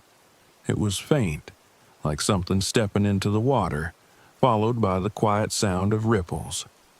I shone my flashlight toward the sound but saw nothing, just the still water, reflecting the trees like a mirror. Shrugging it off, I returned to my seat. Then I saw it. A faint light flickering in the distance, just above the water. It looked like an old lantern, swaying gently as if carried by an unseen hand. My pulse quickened. I remembered Dale's warning, but curiosity got the better of me. Grabbing my flashlight, I stepped toward the marsh, stopping at the edge of the water. The light didn't move, hovering as if waiting for me. I called out, my voice sounding thin in the still air. "Hello? Is someone there?" No response. The light flickered, growing dimmer, and I took a step back. Something about it felt wrong, unnatural. I returned to my camp, leaving the light behind. The next morning, I ventured deeper into the marsh, determined to capture the perfect shot. The fog was thicker here, curling around the trees and muffling the sounds of my footsteps. I noticed faint footprints in the mud, human but too small and too fresh to be mine. They seemed to lead nowhere, fading into the underbrush. As I raised my camera to photograph a particularly striking stretch of water, I caught it again. The lantern. This time it appeared in the viewfinder, a faint golden glow in the background of my shot. I lowered the camera, but the light wasn't there. Confused, I checked the photo on the screen, and there it was, hovering in the fog. A chill ran through me. Something wasn't right. That evening, the light returned. I was reviewing my photos inside the RV when I saw it, flickering just outside the window. It was closer this time, its glow casting faint shadows across the trees. I stepped outside, flashlight in hand, but the light vanished as soon as I approached. The whispers began soon after. At first, they were faint, indistinct murmurs that I dismissed as wind or the distant calls of animals. But as the night wore on, they grew louder, forming fragmented words that seemed to drift through the fog. "Ethan!" I froze. The voice was soft, almost pleading. It wasn't possible. It sounded like her. Maggie. I hadn't thought about Maggie in years, not like this. She'd been my first real call as a paramedic. A car crash, her body pinned beneath twisted metal. I tried everything to save her, but she died before we could even lift her out. She was just a kid, 17, maybe 18. Her face had haunted my dreams ever since. "Ethan?" The voice called again, softer now, more insistent. I stepped toward the marsh, the lantern light appearing again, just beyond the edge of the fog. My heart raced as I moved closer, the mud sucking at my boots. The whispers grew louder, blending into a hum that vibrated through my chest. "Help me." The voice wasn't just in my head. It was real. I was sure of it. The marsh seemed to stretch endlessly, the trees closing in around me. The light danced ahead, always just out of reach, pulling me deeper. The ground beneath me grew softer, wetter, until I realized I was waist-deep in water. Panic set in. The lantern flickered, and for a moment, I thought I saw a figure standing beside it. A shadowy shape with no face, its head tilted unnaturally. I stumbled back, my feet sinking deeper into the mud. The whispers turned to laughter, low and mocking, and I realized my mistake. I wasn't following Maggie. I wasn't following anything human. The lantern disappeared, and the fog closed in. For what felt like hours, I wandered the marsh, the whispers circling me like a predator stalking its prey.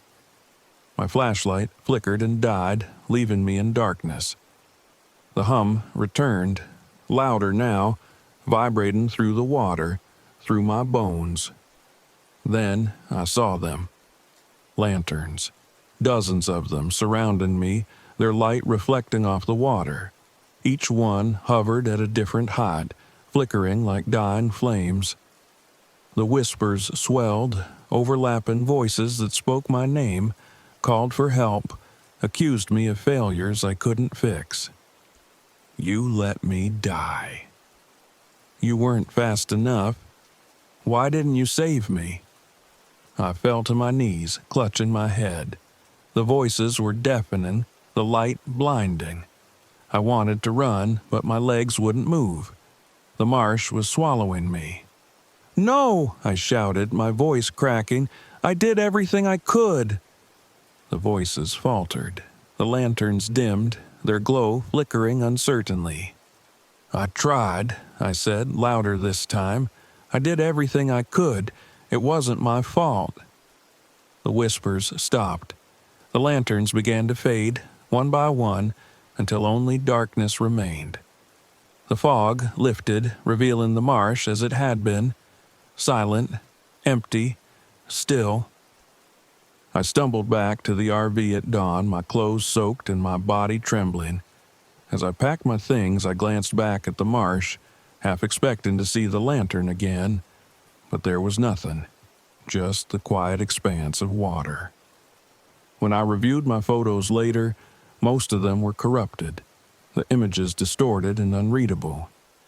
But one photo remained clear. A single lantern glowing faintly in the distance, its reflection rippling across the water. I deleted it. As I drove away, the rearview mirror caught a flicker of light in the fog, a faint golden glow swaying gently as if carried by an unseen hand.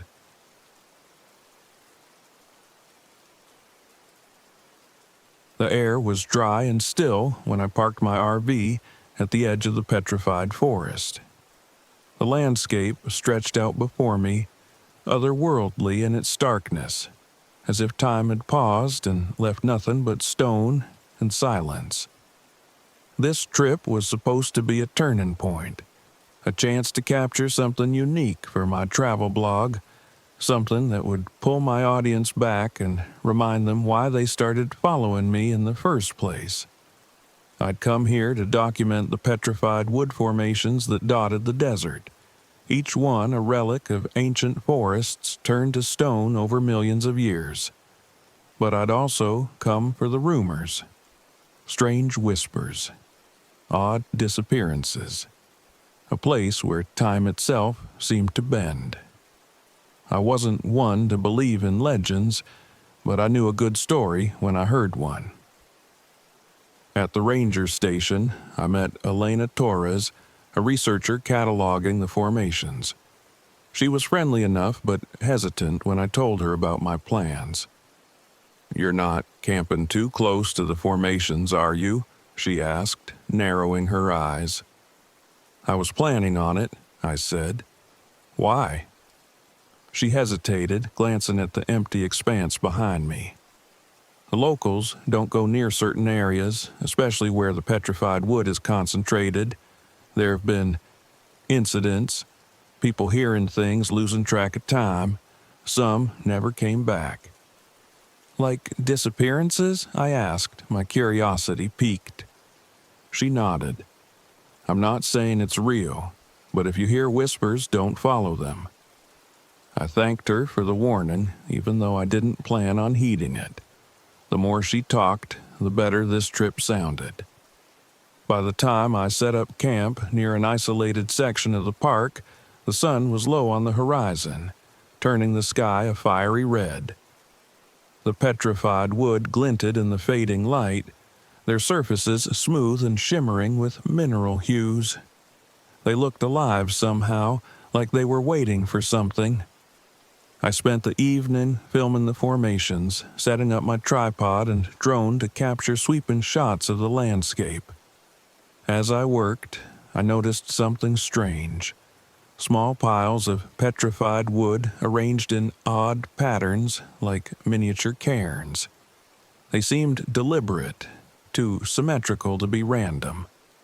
I photographed them, planning to research their significance later. That night, the desert silence was absolute. No wind, no insects, just the faint hum of the earth beneath me. I was lying in bed, reviewing the day's footage, when I heard it. A whisper. It was faint at first, a low, melodic sound that seemed to come from everywhere and nowhere. I sat up, holding my breath. The sound grew louder, forming words. Jack, my name. I scrambled outside with my flashlight, sweeping the beam across the empty landscape. The formations stood silent and unyielding, their shadows stretching toward me. The whispers stopped as abruptly as they'd started, leaving only the pounding of my heart in the still air. The next day, I ventured deeper into the restricted section of the park. The formations grew denser here, larger and more vibrant, their colors shifting with the changing light. As I hiked, the whispers returned, faint but persistent, blending with the crunch of my boots on the dry ground. I found a circle of petrified wood arranged in an almost ritualistic pattern, the ground inside scorched black. The air felt different here, thicker, charged, like the moments before a storm. When I stepped into the circle, my compass spun wildly, and a sudden wave of vertigo hit me. I stumbled out, gasping for air, and the whispers faded. That evening, back at camp, I reviewed my footage. The drone had captured something unusual. Faint, shadowy figures moving among the formations. At first, I thought it was a glitch, but the shadows moved with purpose, as if they were watching me. As I worked, the whispers returned, louder now, overlapping voices that seemed to come from just outside the RV. I stepped out into the cool night, scanning the landscape. My flashlight flickered, and for a moment, I thought I saw a figure standing near one of the formations, a tall, shadowy shape that vanished as soon as I blinked. The third day, I found something buried beneath one of the larger formations, a journal, its leather cover cracked and weathered. The entries inside were frantic, scrawled in shaky handwriting. They speak to me through the stones. The whispers won't stop. They know me. The formations move when you're not looking. Don't trust your eyes. The last entry chilled me. If you hear your own voice, it's already too late. I slammed the journal shut, my breath shallow. I'd come here for a story, but this was something else. Something wrong. That night, the whispers turned into voices. They started softly, calling my name, but soon became louder, more insistent. They spoke of my past, things no one could know. My failures, my regrets, my fears.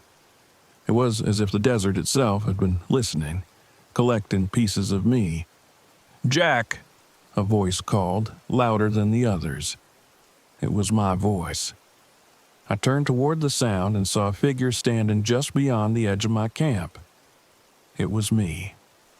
Same height, same build, same face, but its expression was wrong, too blank, too deliberate. "Come here," it said, its voice perfectly matching mine. Panic surged through me. I grabbed my flashlight and ran toward the circle of petrified wood, the whispers following me like a swarm. The air grew colder as I approached, the shadows of the formations stretching unnaturally. Inside the circle, the shadows moved, twisting into humanoid shapes. Their whispers turned into a deafening hum, a sound that vibrated through my chest. The figures surrounded me, their forms flickering like static, their hands outstretched. I remembered the journal.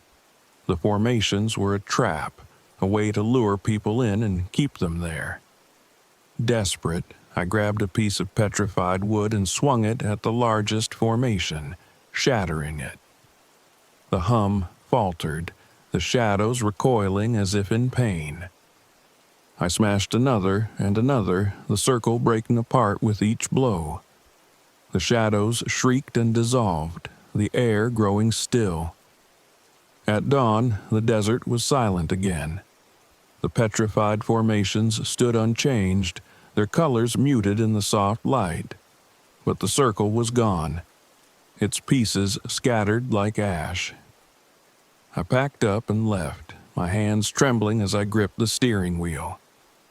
The whispers stayed with me, faint echoes that refused to fade.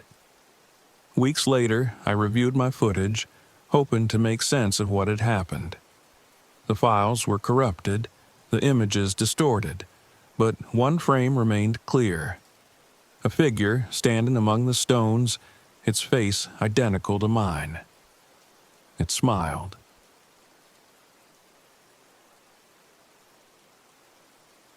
I've always loved the hum of static.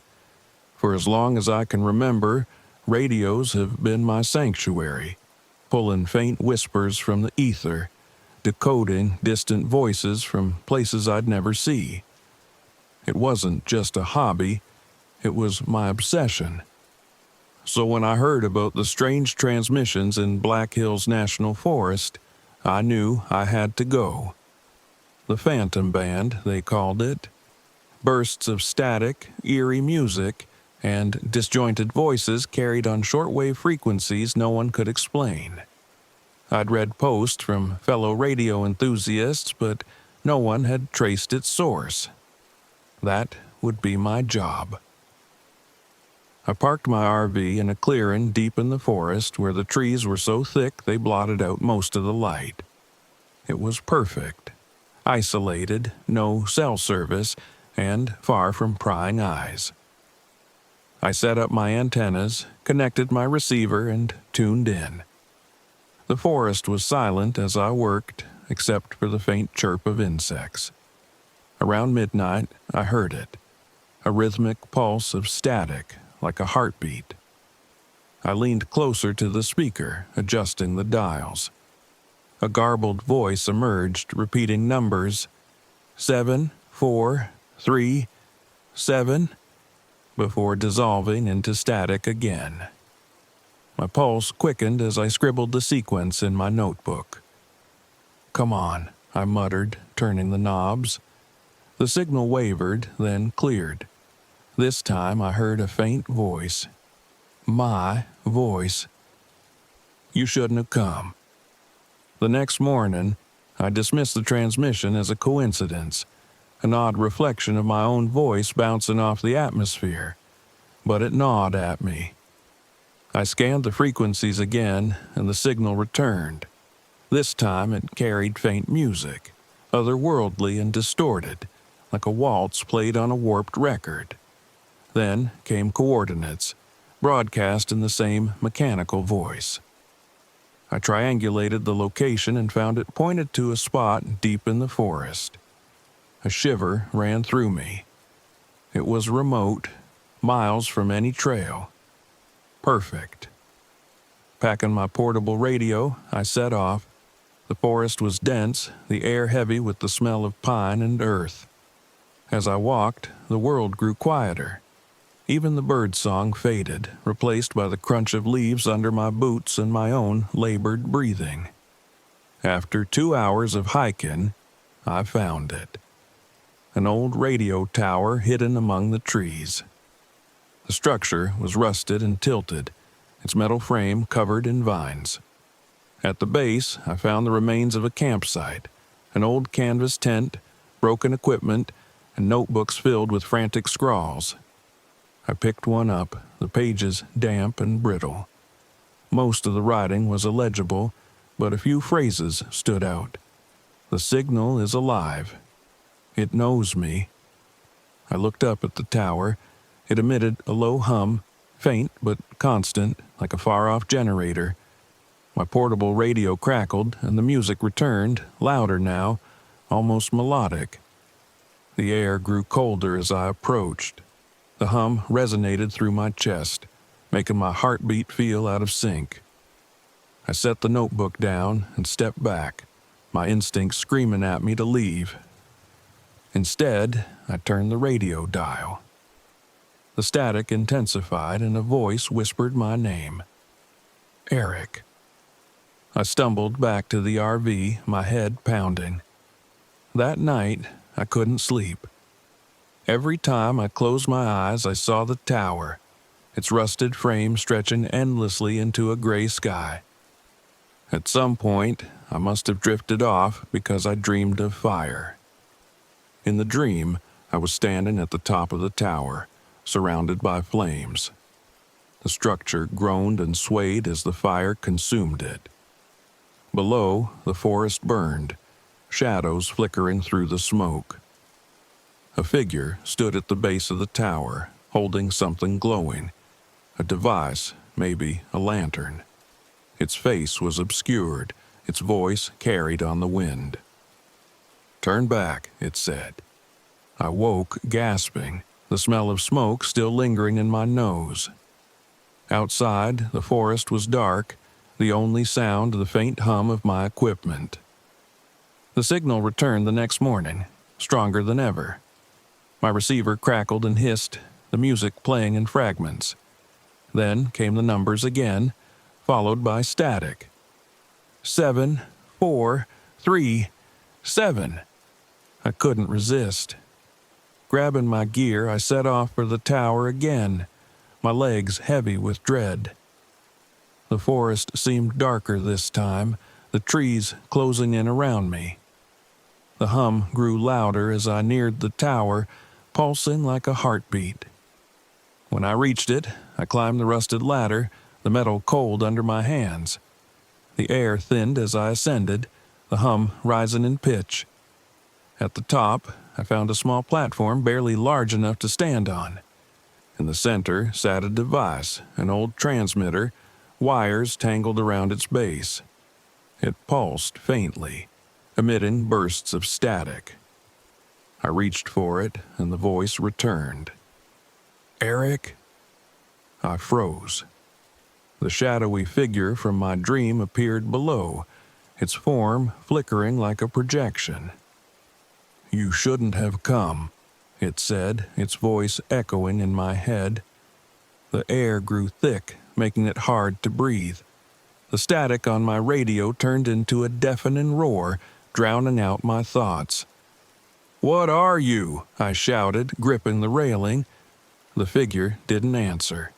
Instead, the hum grew louder, the device's pulses syncing with my heartbeat. I felt lightheaded, as if the signal was pulling me into it. "Leave," the voice said, "or end it." I stared at the transmitter, its wires glowing faintly. The forest seemed to blur around me, the trees bending and swaying like shadows in a flame. "Leave or end it," the voice repeated. I raised my boot and stomped on the device. The hum stopped. The silence was deafening. The forest seemed to exhale, the air returning to its normal weight. The shadowy figure vanished, leaving me alone at the top of the tower. I climbed down, my legs shaking, and made my way back to the RV. When I turned on my equipment, the signal was gone. My recordings of the Phantom Band had vanished, as though they'd never existed. As I drove out of the forest, I glanced in the rearview mirror. The tower stood silent, its rusted frame blending into the trees. But as the forest faded from view, I swore I saw a faint glow at the top.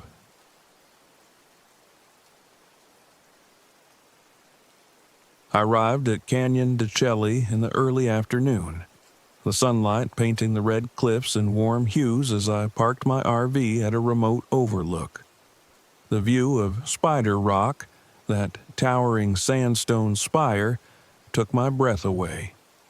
I'd seen it in photos, but nothing compared to standing there, feeling the ancient weight of the place. Oh, the air felt heavy, though, like the canyon was watching me. Maybe it was the stories I'd heard before coming here. the whispers about shadowy figures that protected this sacred land. I told myself it was just folklore, but something about the stillness made me uneasy. I shook it off. I'd come for the photos, for the raw beauty and history. This trip wasn't about superstition. That first night, I set up my tripod and started shooting long exposures of the canyon under a blanket of stars. The quiet was perfect, broken only by the occasional rustle of wind through the scrub. I reviewed the shots on my camera and frowned. In several frames, faint blurs marred the foreground, like shapes in motion. I hadn't seen anyone around, and the exposures had been long enough to capture everything clearly. "Dust on the lens," I muttered, wiping it clean. But as I framed another shot, a chill ran through me. I felt like someone was standing behind me, watching. I whipped around, shining my flashlight into the darkness. Nothing. Just the gnarled trees and jagged rocks. Still, the feeling lingered. The next morning, I decided to explore the canyon floor. The trails were marked, but signs warned visitors to stick to designated paths. It was easy to see why. Steep cliffs, loose rocks, and sudden drop-offs made the area dangerous. I couldn't help myself, though. I'd read about ruins deep in the canyon, spots most people never visited. I veered off the trail, descending a rocky slope toward the riverbed below. The air grew colder the deeper I went, and the sounds of the world seemed to fade away. My footsteps echoed unnaturally, like the canyon walls were absorbing the sound and giving it back in distorted whispers. As I reached the ruins, I froze. A figure stood on a ledge above me, cloaked in shadow. Its outline was human, but indistinct, as though the edges of its body blurred into the rock. "Hello?" I called, but my voice echoed back emptier than it should have. The figure didn't respond. It didn't move. It just stood there, watching me. I stayed longer than I should have at the ruins, snapping photos and trying to shake the image of the figure. By the time I climbed back to my RV, the sun was dipping below the canyon's edge. That night, the noises started. I was lying in bed when a rhythmic tapping began on the RV's windows. At first, I thought it was wind or a branch brushing against the glass. But when I sat up and looked, I saw shadows moving just beyond the firelight. My heart pounded as I grabbed my flashlight and threw open the door. The air outside was still, unnaturally so. I shone the beam across the clearing, catching fleeting glimpses of movement. Figures darting between the trees, their shapes wrong, distorted. "Who's there?" I demanded. The shadows stopped. The canyon fell silent, but I could feel them watching, waiting. The next day, I drove into town. Something was wrong, and I needed answers. I found an old trading post, the kind that sells trinkets and postcards. The elderly shopkeeper watched me curiously as I browsed, and when I mentioned the shadows, her face darkened. "You're camping by Spider Rock?" she asked. "Yeah," she sighed. "You shouldn't be there alone. That place is sacred. The shadows you're seeing, they're not people, they're guardians." "Guardians?" "Spirits tied to the land. They protect it. If you've trespassed where you don't belong..." She trailed off, shaking her head. I thought of the figure on the ledge, the whispers, the ruins. I didn't tell her about the ruins. That evening, I debated leaving, but curiosity won out. I wanted to see the shadows again, to prove they were just tricks of the light or my imagination. I packed my camera and flashlight and hiked back to the ruins under the cover of dusk.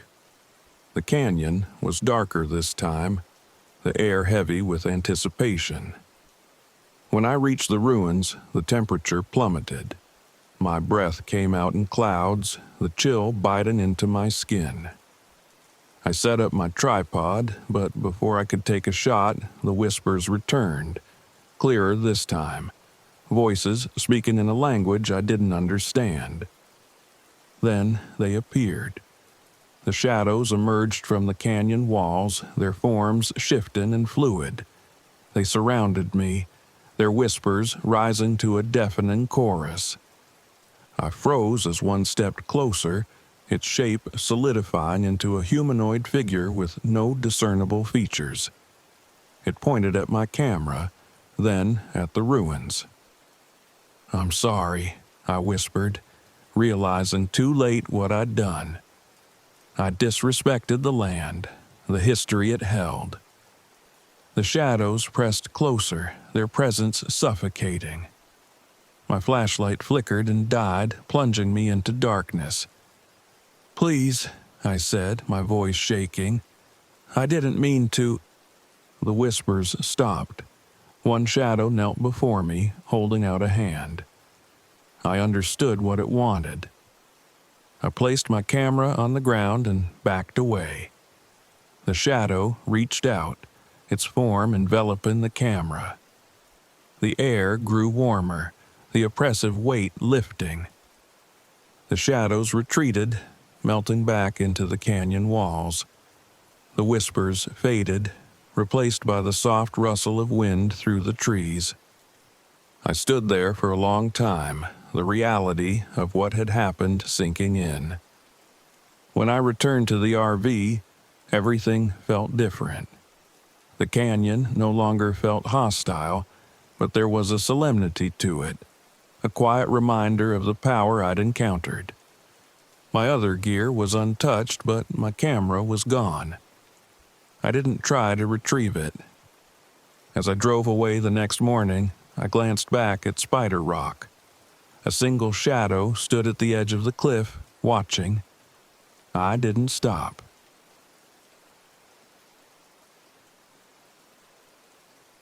The road wound steeply upward, disappearing into a veil of pine trees. The gravel crunched beneath my RV's tires, the engine groaning with every switchback.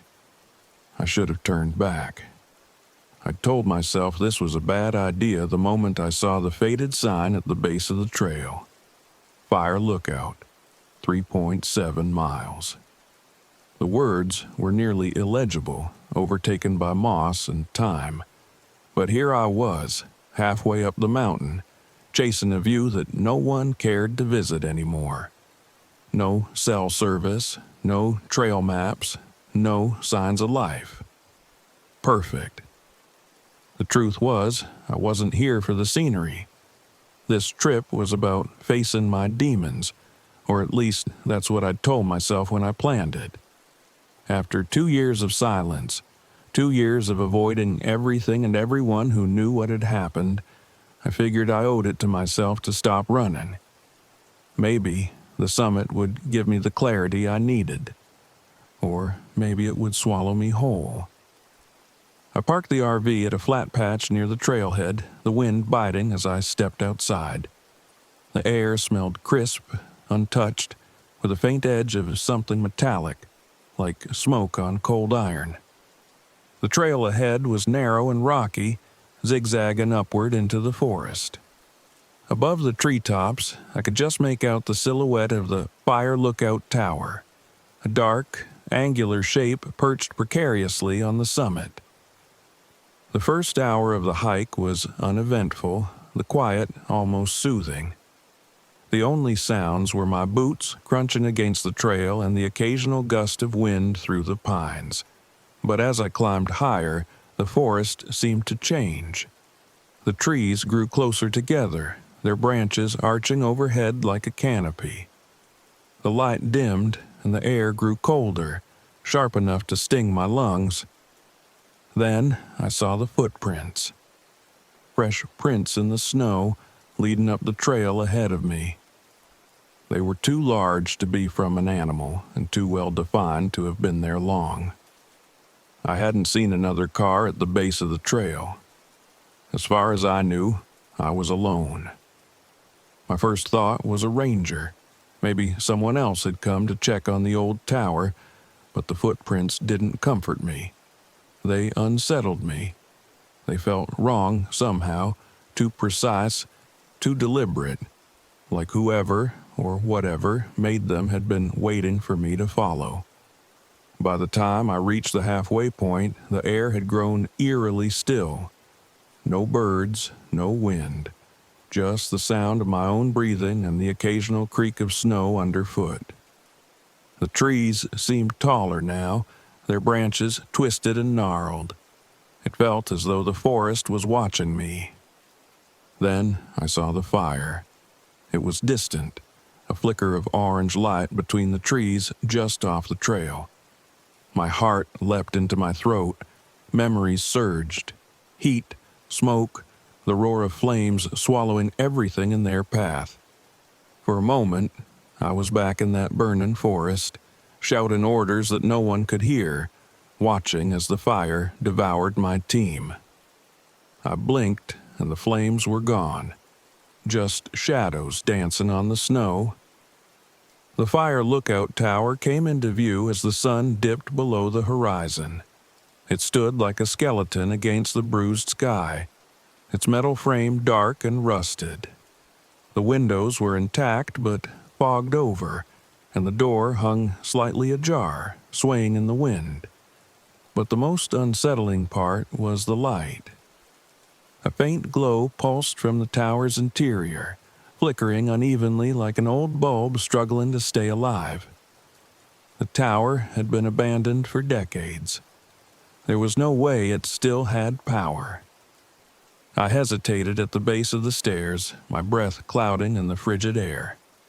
A voice in the back of my mind screamed at me to leave, to turn around and go back to the RV. But another voice, quieter and heavier, whispered that this was why I'd come, to face it, to face him. The stairs groaned under my weight as I climbed. Each step felt heavier, like the tower was pulling me upward against my will.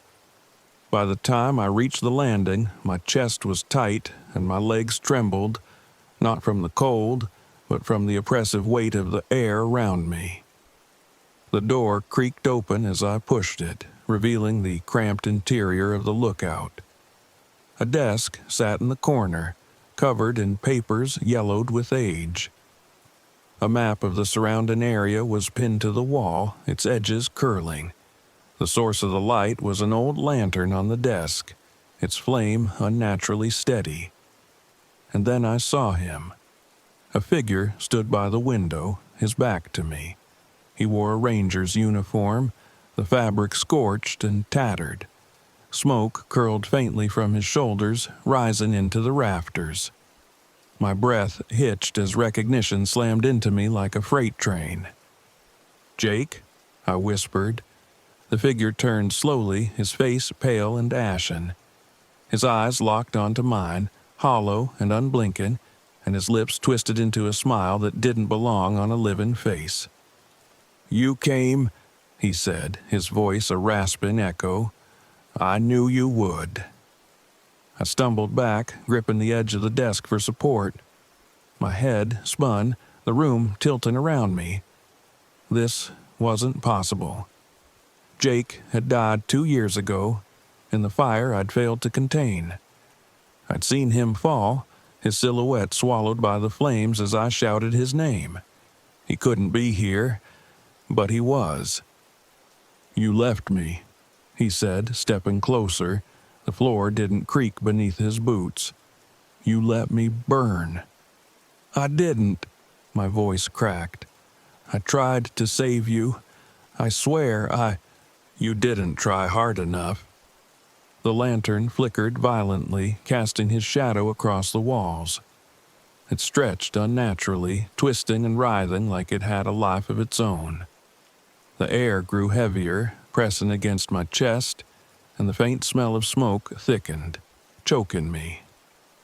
"You can fix it," Jake said, his voice soft now, almost pleading. "Stay with me. We can make it right." For a moment, I almost gave in. The guilt, the weight of his words, they pulled at me like a riptide. Staying felt easier than leaving. But then I remembered why I'd come. Not to rewrite the past, but to accept it. "You're not him," I said, my voice trembling but firm. "Jake's gone. And this isn't real." The shadow faltered, its edges flickering like a dying flame. Jake's expression twisted, his hollow eyes narrowing. "You'll never escape," he hissed. "You'll always carry me." The room erupted into chaos. The walls groaned as the shadows writhed, and the air filled with the deafening roar of fire.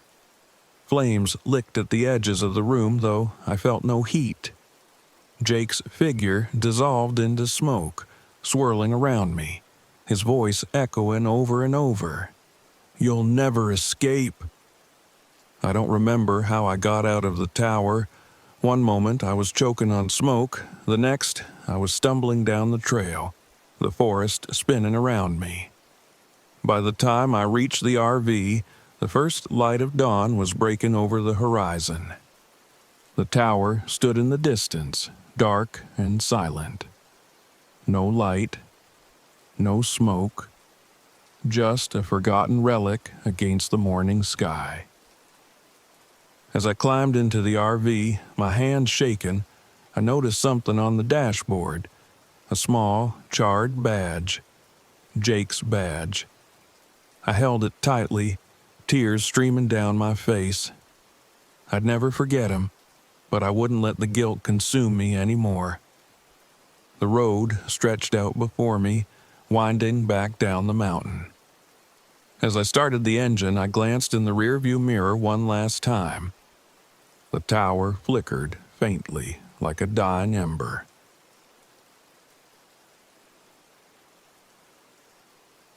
The road was barely visible, just a strip of dirt winding through the dense forest. It wasn't on the map. None of this was. A guy at a diner had told me about it when I mentioned wanting to find someplace remote. "You like camping?" he'd asked, leaning over the counter. "There's a spot in the hills, no signs, no crowds, just nature, pure and untouched. You have to know where to look." I didn't tell him it wasn't really nature I was after. I was trying to escape. The memories of the breakup, the whispers at work about my decline, all of it had grown too loud. This trip was supposed to be about resetting, proving to myself I could be alone and be fine. When he scribbled directions on a napkin, I'd taken it without hesitation. But now, as I drove my RV deeper into the Appalachian wilderness, I couldn't shake the feeling that I was going too far. The trees pressed in on either side, their trunks like sentinels. The road twisted sharply, and every mile felt longer than the last. Just when I considered turning back, the trees opened into a clearing. The campground was perfect. A small lake sat at the center, its surface glassy and still. The air smelled fresh, untouched, and a gentle breeze rustled the tall grass. A few other campers were scattered around the perimeter, a woman sitting by a fire, a man strolling by the lake. Neither of them looked up as I parked. It was exactly what I needed. The first day passed in a quiet blur. I set up my campsite, cooked a simple dinner, and sat by the lake, watching the sun dip below the horizon. The other campers kept to themselves. The woman by the fire sat motionless, her face turned toward the flames, while the man circled the lake endlessly, his head down as if deep in thought. I waved at them once. Neither responded. That night, as I lay in the RV, I felt a strange sense of calm. The silence here was different, thick and complete, like the forest itself was holding its breath. I fell asleep easily, the stress of the past few months melting away. When I woke, something was off. The RV wasn't where I'd parked it. It sat a few feet closer to the lake, its wheels tilted awkwardly on uneven ground. I frowned, stepping outside. My belongings had been moved. My camp chair was folded and leaning against a tree, and my water bottle sat on the picnic table, even though I remembered leaving it inside. I glanced around the campground. The woman and the man were gone, their campsites eerily pristine. Even their fires had no ash, no sign they'd ever burned. A chill ran through me. "Hello?" I called out. No answer. Determined to shake the unease, I decided to explore the area. The forest was dense but beautiful, the sunlight cutting through the canopy in golden beams. I brought my journal, sketching the scenery as I walked. But no matter how far I went, I always ended up back at the lake. The trees all looked the same, the paths looping in impossible ways. By the third loop, I saw the carvings. They were etched into a tree near the water's edge, my initials, DH, alongside a date, today's date. My breath caught. I hadn't carved that. I ran my fingers over the grooves, the edges smooth as if they'd been there for years. As I turned back toward the RV, I caught movement out of the corner of my eye. A figure stood at the edge of the forest, watching me. It was the man from earlier, but something about him was wrong. His head tilted unnaturally to one side, and his body seemed to flicker like a bad signal on an old TV. When I stepped toward him, he vanished. That night, the campground felt different. The lake, so serene during the day, seemed to ripple with a life of its own, the water churning faintly despite the still air. The trees cast shadows that stretched too far, bending toward the RV like reaching arms. I tried to call a friend just to ground myself, but my phone wouldn't work. No service. When I checked my photos, they were gone. Every shot I'd taken over the past few days was replaced by static. My contacts list was empty, and even my own name in the settings had vanished. The silence outside was deafening, broken only by faint whispers I couldn't place. I wrote everything down in my journal, trying to keep track of what was happening. But as I flipped back through the pages, I realized the earlier entries were blank. The words I'd written yesterday had faded, leaving only faint impressions in the paper. The whispers grew louder. By the next morning, I knew I needed to leave. I packed my things quickly, throwing everything into the RV without care. When I started the engine, the lake's reflection caught my eye. The woman was standing in the water. Her back was to me, her hair floating around her like black ribbons. As I watched, she turned slowly, her face pale and featureless. Her empty gaze met mine, and she raised a hand, pointing toward the forest. My foot slammed on the gas. The road out wasn't there. I drove in circles, the trees blurring into a wall of green. The map I'd brought was useless, showing no sign of the campground or the unmarked road I'd come in on. My GPS was worse. Its screen displayed a blank expanse, the little arrow spinning aimlessly. At some point, I realized I was back at the lake. The RV sat exactly where it had been before, its tires sinking slightly into the mud. Exhausted and panicked, I stumbled outside, shouting into the empty air. "What do you want from me?" The campground answered. The ground trembled and the air grew heavy, pressing against my chest. At the edge of the lake, the gnarled roots of an ancient tree began to shift, twisting upward like skeletal hands. The whispers became a roar, voices overlapping until I couldn't make out words, just pain, loss, and an overwhelming sense of emptiness. I stepped back, my knees buckling. Shadows spilled from the forest, pooling around my feet. And then I saw them. Faces, faint and flickering in the dark, their mouths open in silent screams. The entity showed me visions. It took the form of people I knew, my ex, my students, my parents, but their faces were wrong, their features stretched and distorted. They called my name, begging me to stay, promising peace if I let go of the outside world. "You don't belong out there," one of them said, their voice a warped version of my own. "You're already forgotten." I almost gave in. The temptation to stay, to let the forest take everything away, was overwhelming. But then I thought of my journal, the words I'd written that morning. This is not real. I grabbed the journal and stumbled toward the tree, its roots pulsing like a heartbeat. My lighter was still in my pocket, and I flicked it on, the flame weak but steady. The shadows recoiled as I lit the corner of a page and dropped it into the roots. The fire caught instantly, racing across the bark. The roar of the voices turned into a wail, the tree writhing as its branches twisted and snapped. The faces in the shadows faded, their screams echoing into silence. And then everything stopped. When I opened my eyes, the campground was gone. The lake was dry, its bed cracked and barren, and the trees around me were charred husks.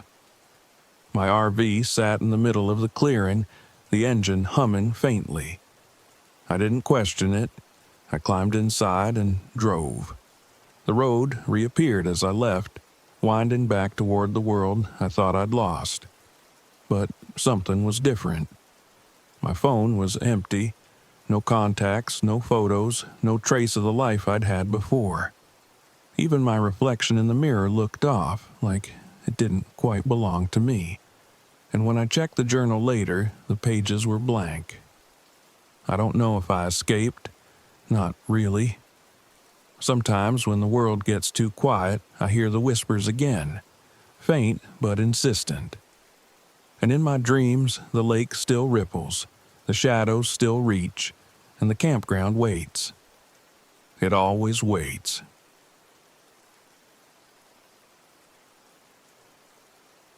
The road to Station Echo stretched across the Nevada desert like a scar, cracked and fading into the horizon. I had no illusions about why I was there. For years, the rumors about the abandoned radar station had floated around the darker corners of conspiracy forums, the kind of stories that turned curious minds into obsessed ones. Ghost signals, disappearances, madness. I told myself it was all urban legend, the ramblings of people with too much time and too little proof. But when I first heard the signal on my own equipment, I couldn't shake it. A faint, rhythmic pulse buried beneath static. It didn't match any known frequencies or patterns. It was something else, something waiting to be found.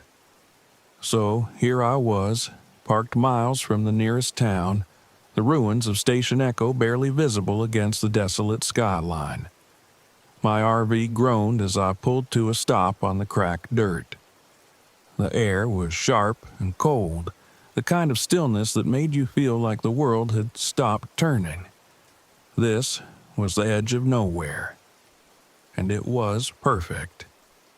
By nightfall, I had my equipment set up, an old shortwave radio, an array of battered antennas I'd lugged around since college, and a laptop running software to decode any patterns.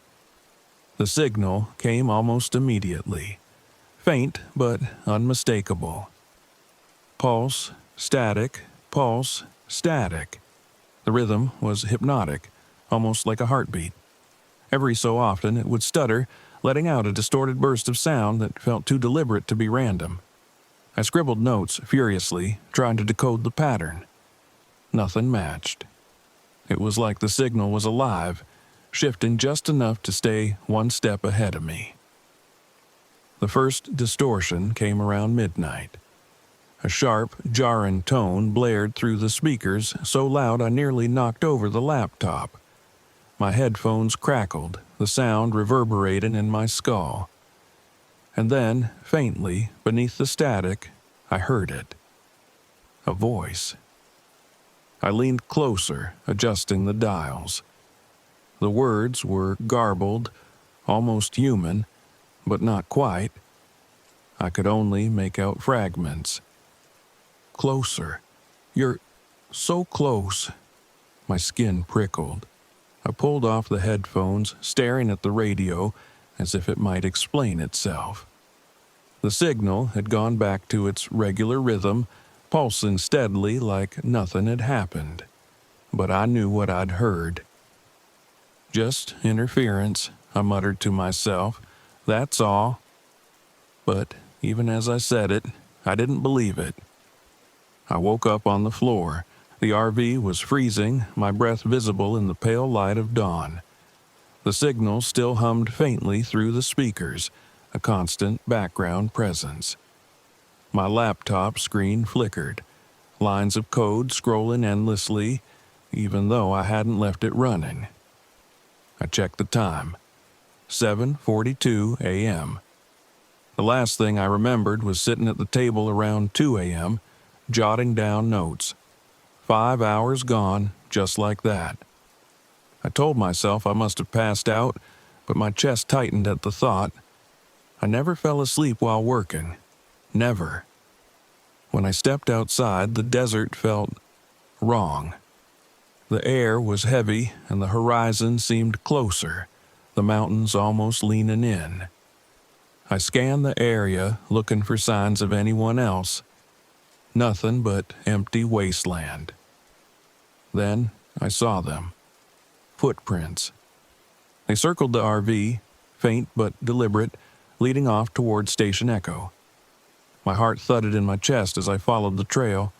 The footprints ended abruptly about 50 feet out, vanishing into the hard-packed dirt. There were no return prints, no sign of where they'd come from. Just gone. I spent the day trying to distract myself. I hiked towards the ruins of Station Echo, an eerie skeleton of concrete and rusted metal jutting out of the ground. The radar dish loomed overhead, tilted at an awkward angle as if frozen mid-collapse. It had been abandoned for decades, but the structure looked disturbingly intact. The air around it hummed faintly, like the signal itself was emanating from the ground.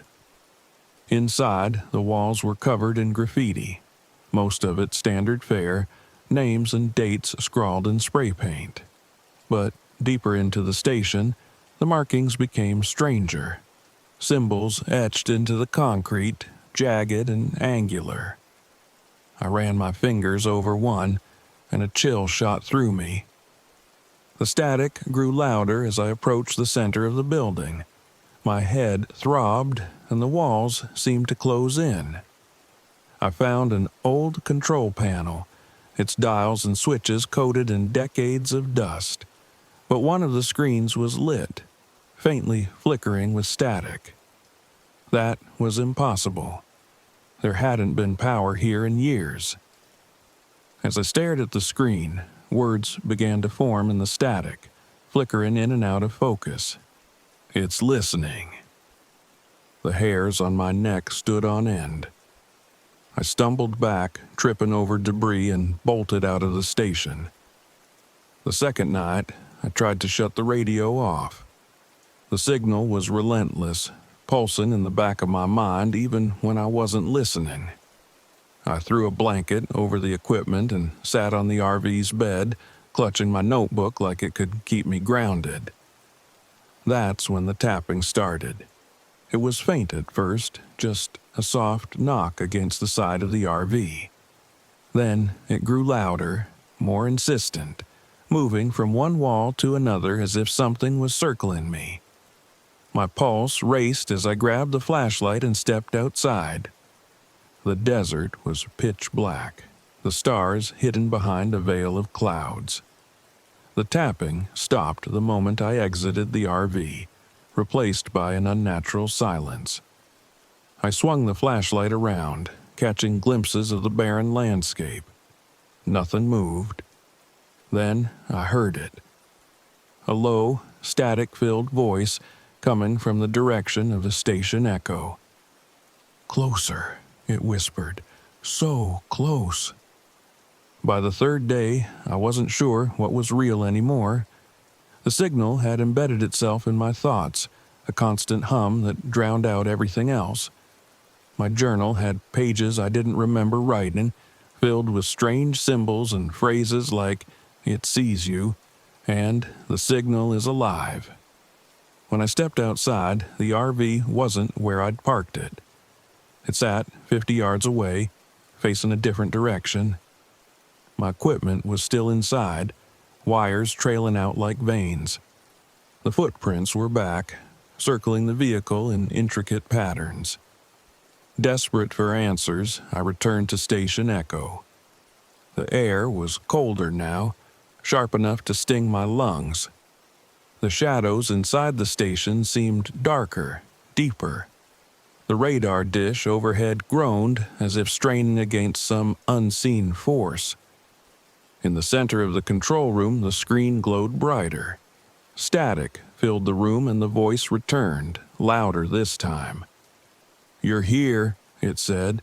"We've been waiting." The walls began to vibrate, the symbols etched into them glowing faintly.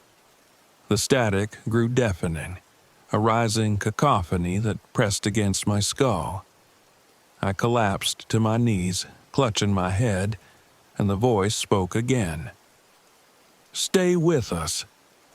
I don't remember how I got back to the RV. The next thing I knew, I was driving, the station fading into the distance. The signal still hummed faintly through the speakers, an inescapable reminder of what I'd heard. Days later, I'm still trying to make sense of it. The recordings on my laptop are corrupted, filled with bursts of static and fragments of the voice. My notes are scattered and incoherent, the symbols haunting every page, but the signal hasn't left me. At night, when everything is quiet, I can still hear it, soft and rhythmic, pulsing just beneath the edge of perception. It's a part of me now, and I don't know if I'll ever be free. Some frequencies shouldn't be heard, some places shouldn't be found.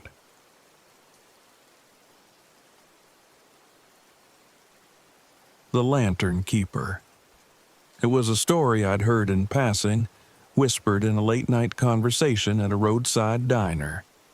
A ghostly figure, they said, haunting the Allegheny National Forest, guiding travelers or leading them to their doom.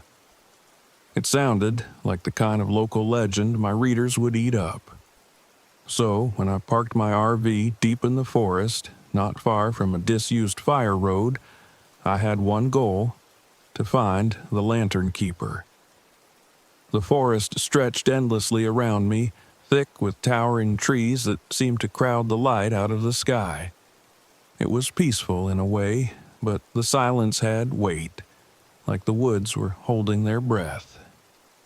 That first night, I set up camp just off the road. The fire crackled softly as I typed notes on my laptop describing the setting, the local stories, and my plan to investigate. Around midnight, the glow appeared. At first, I thought it was the moon, but it moved, swaying gently through the trees, casting a faint warm light that seemed out of place in the cold, dark forest. My pulse quickened as I grabbed my flashlight and camera. "Hello?" I called, stepping toward the light. It didn't respond, just floated further into the woods. Curiosity burned in me, but something held me back, a sharp, primal instinct that told me not to follow.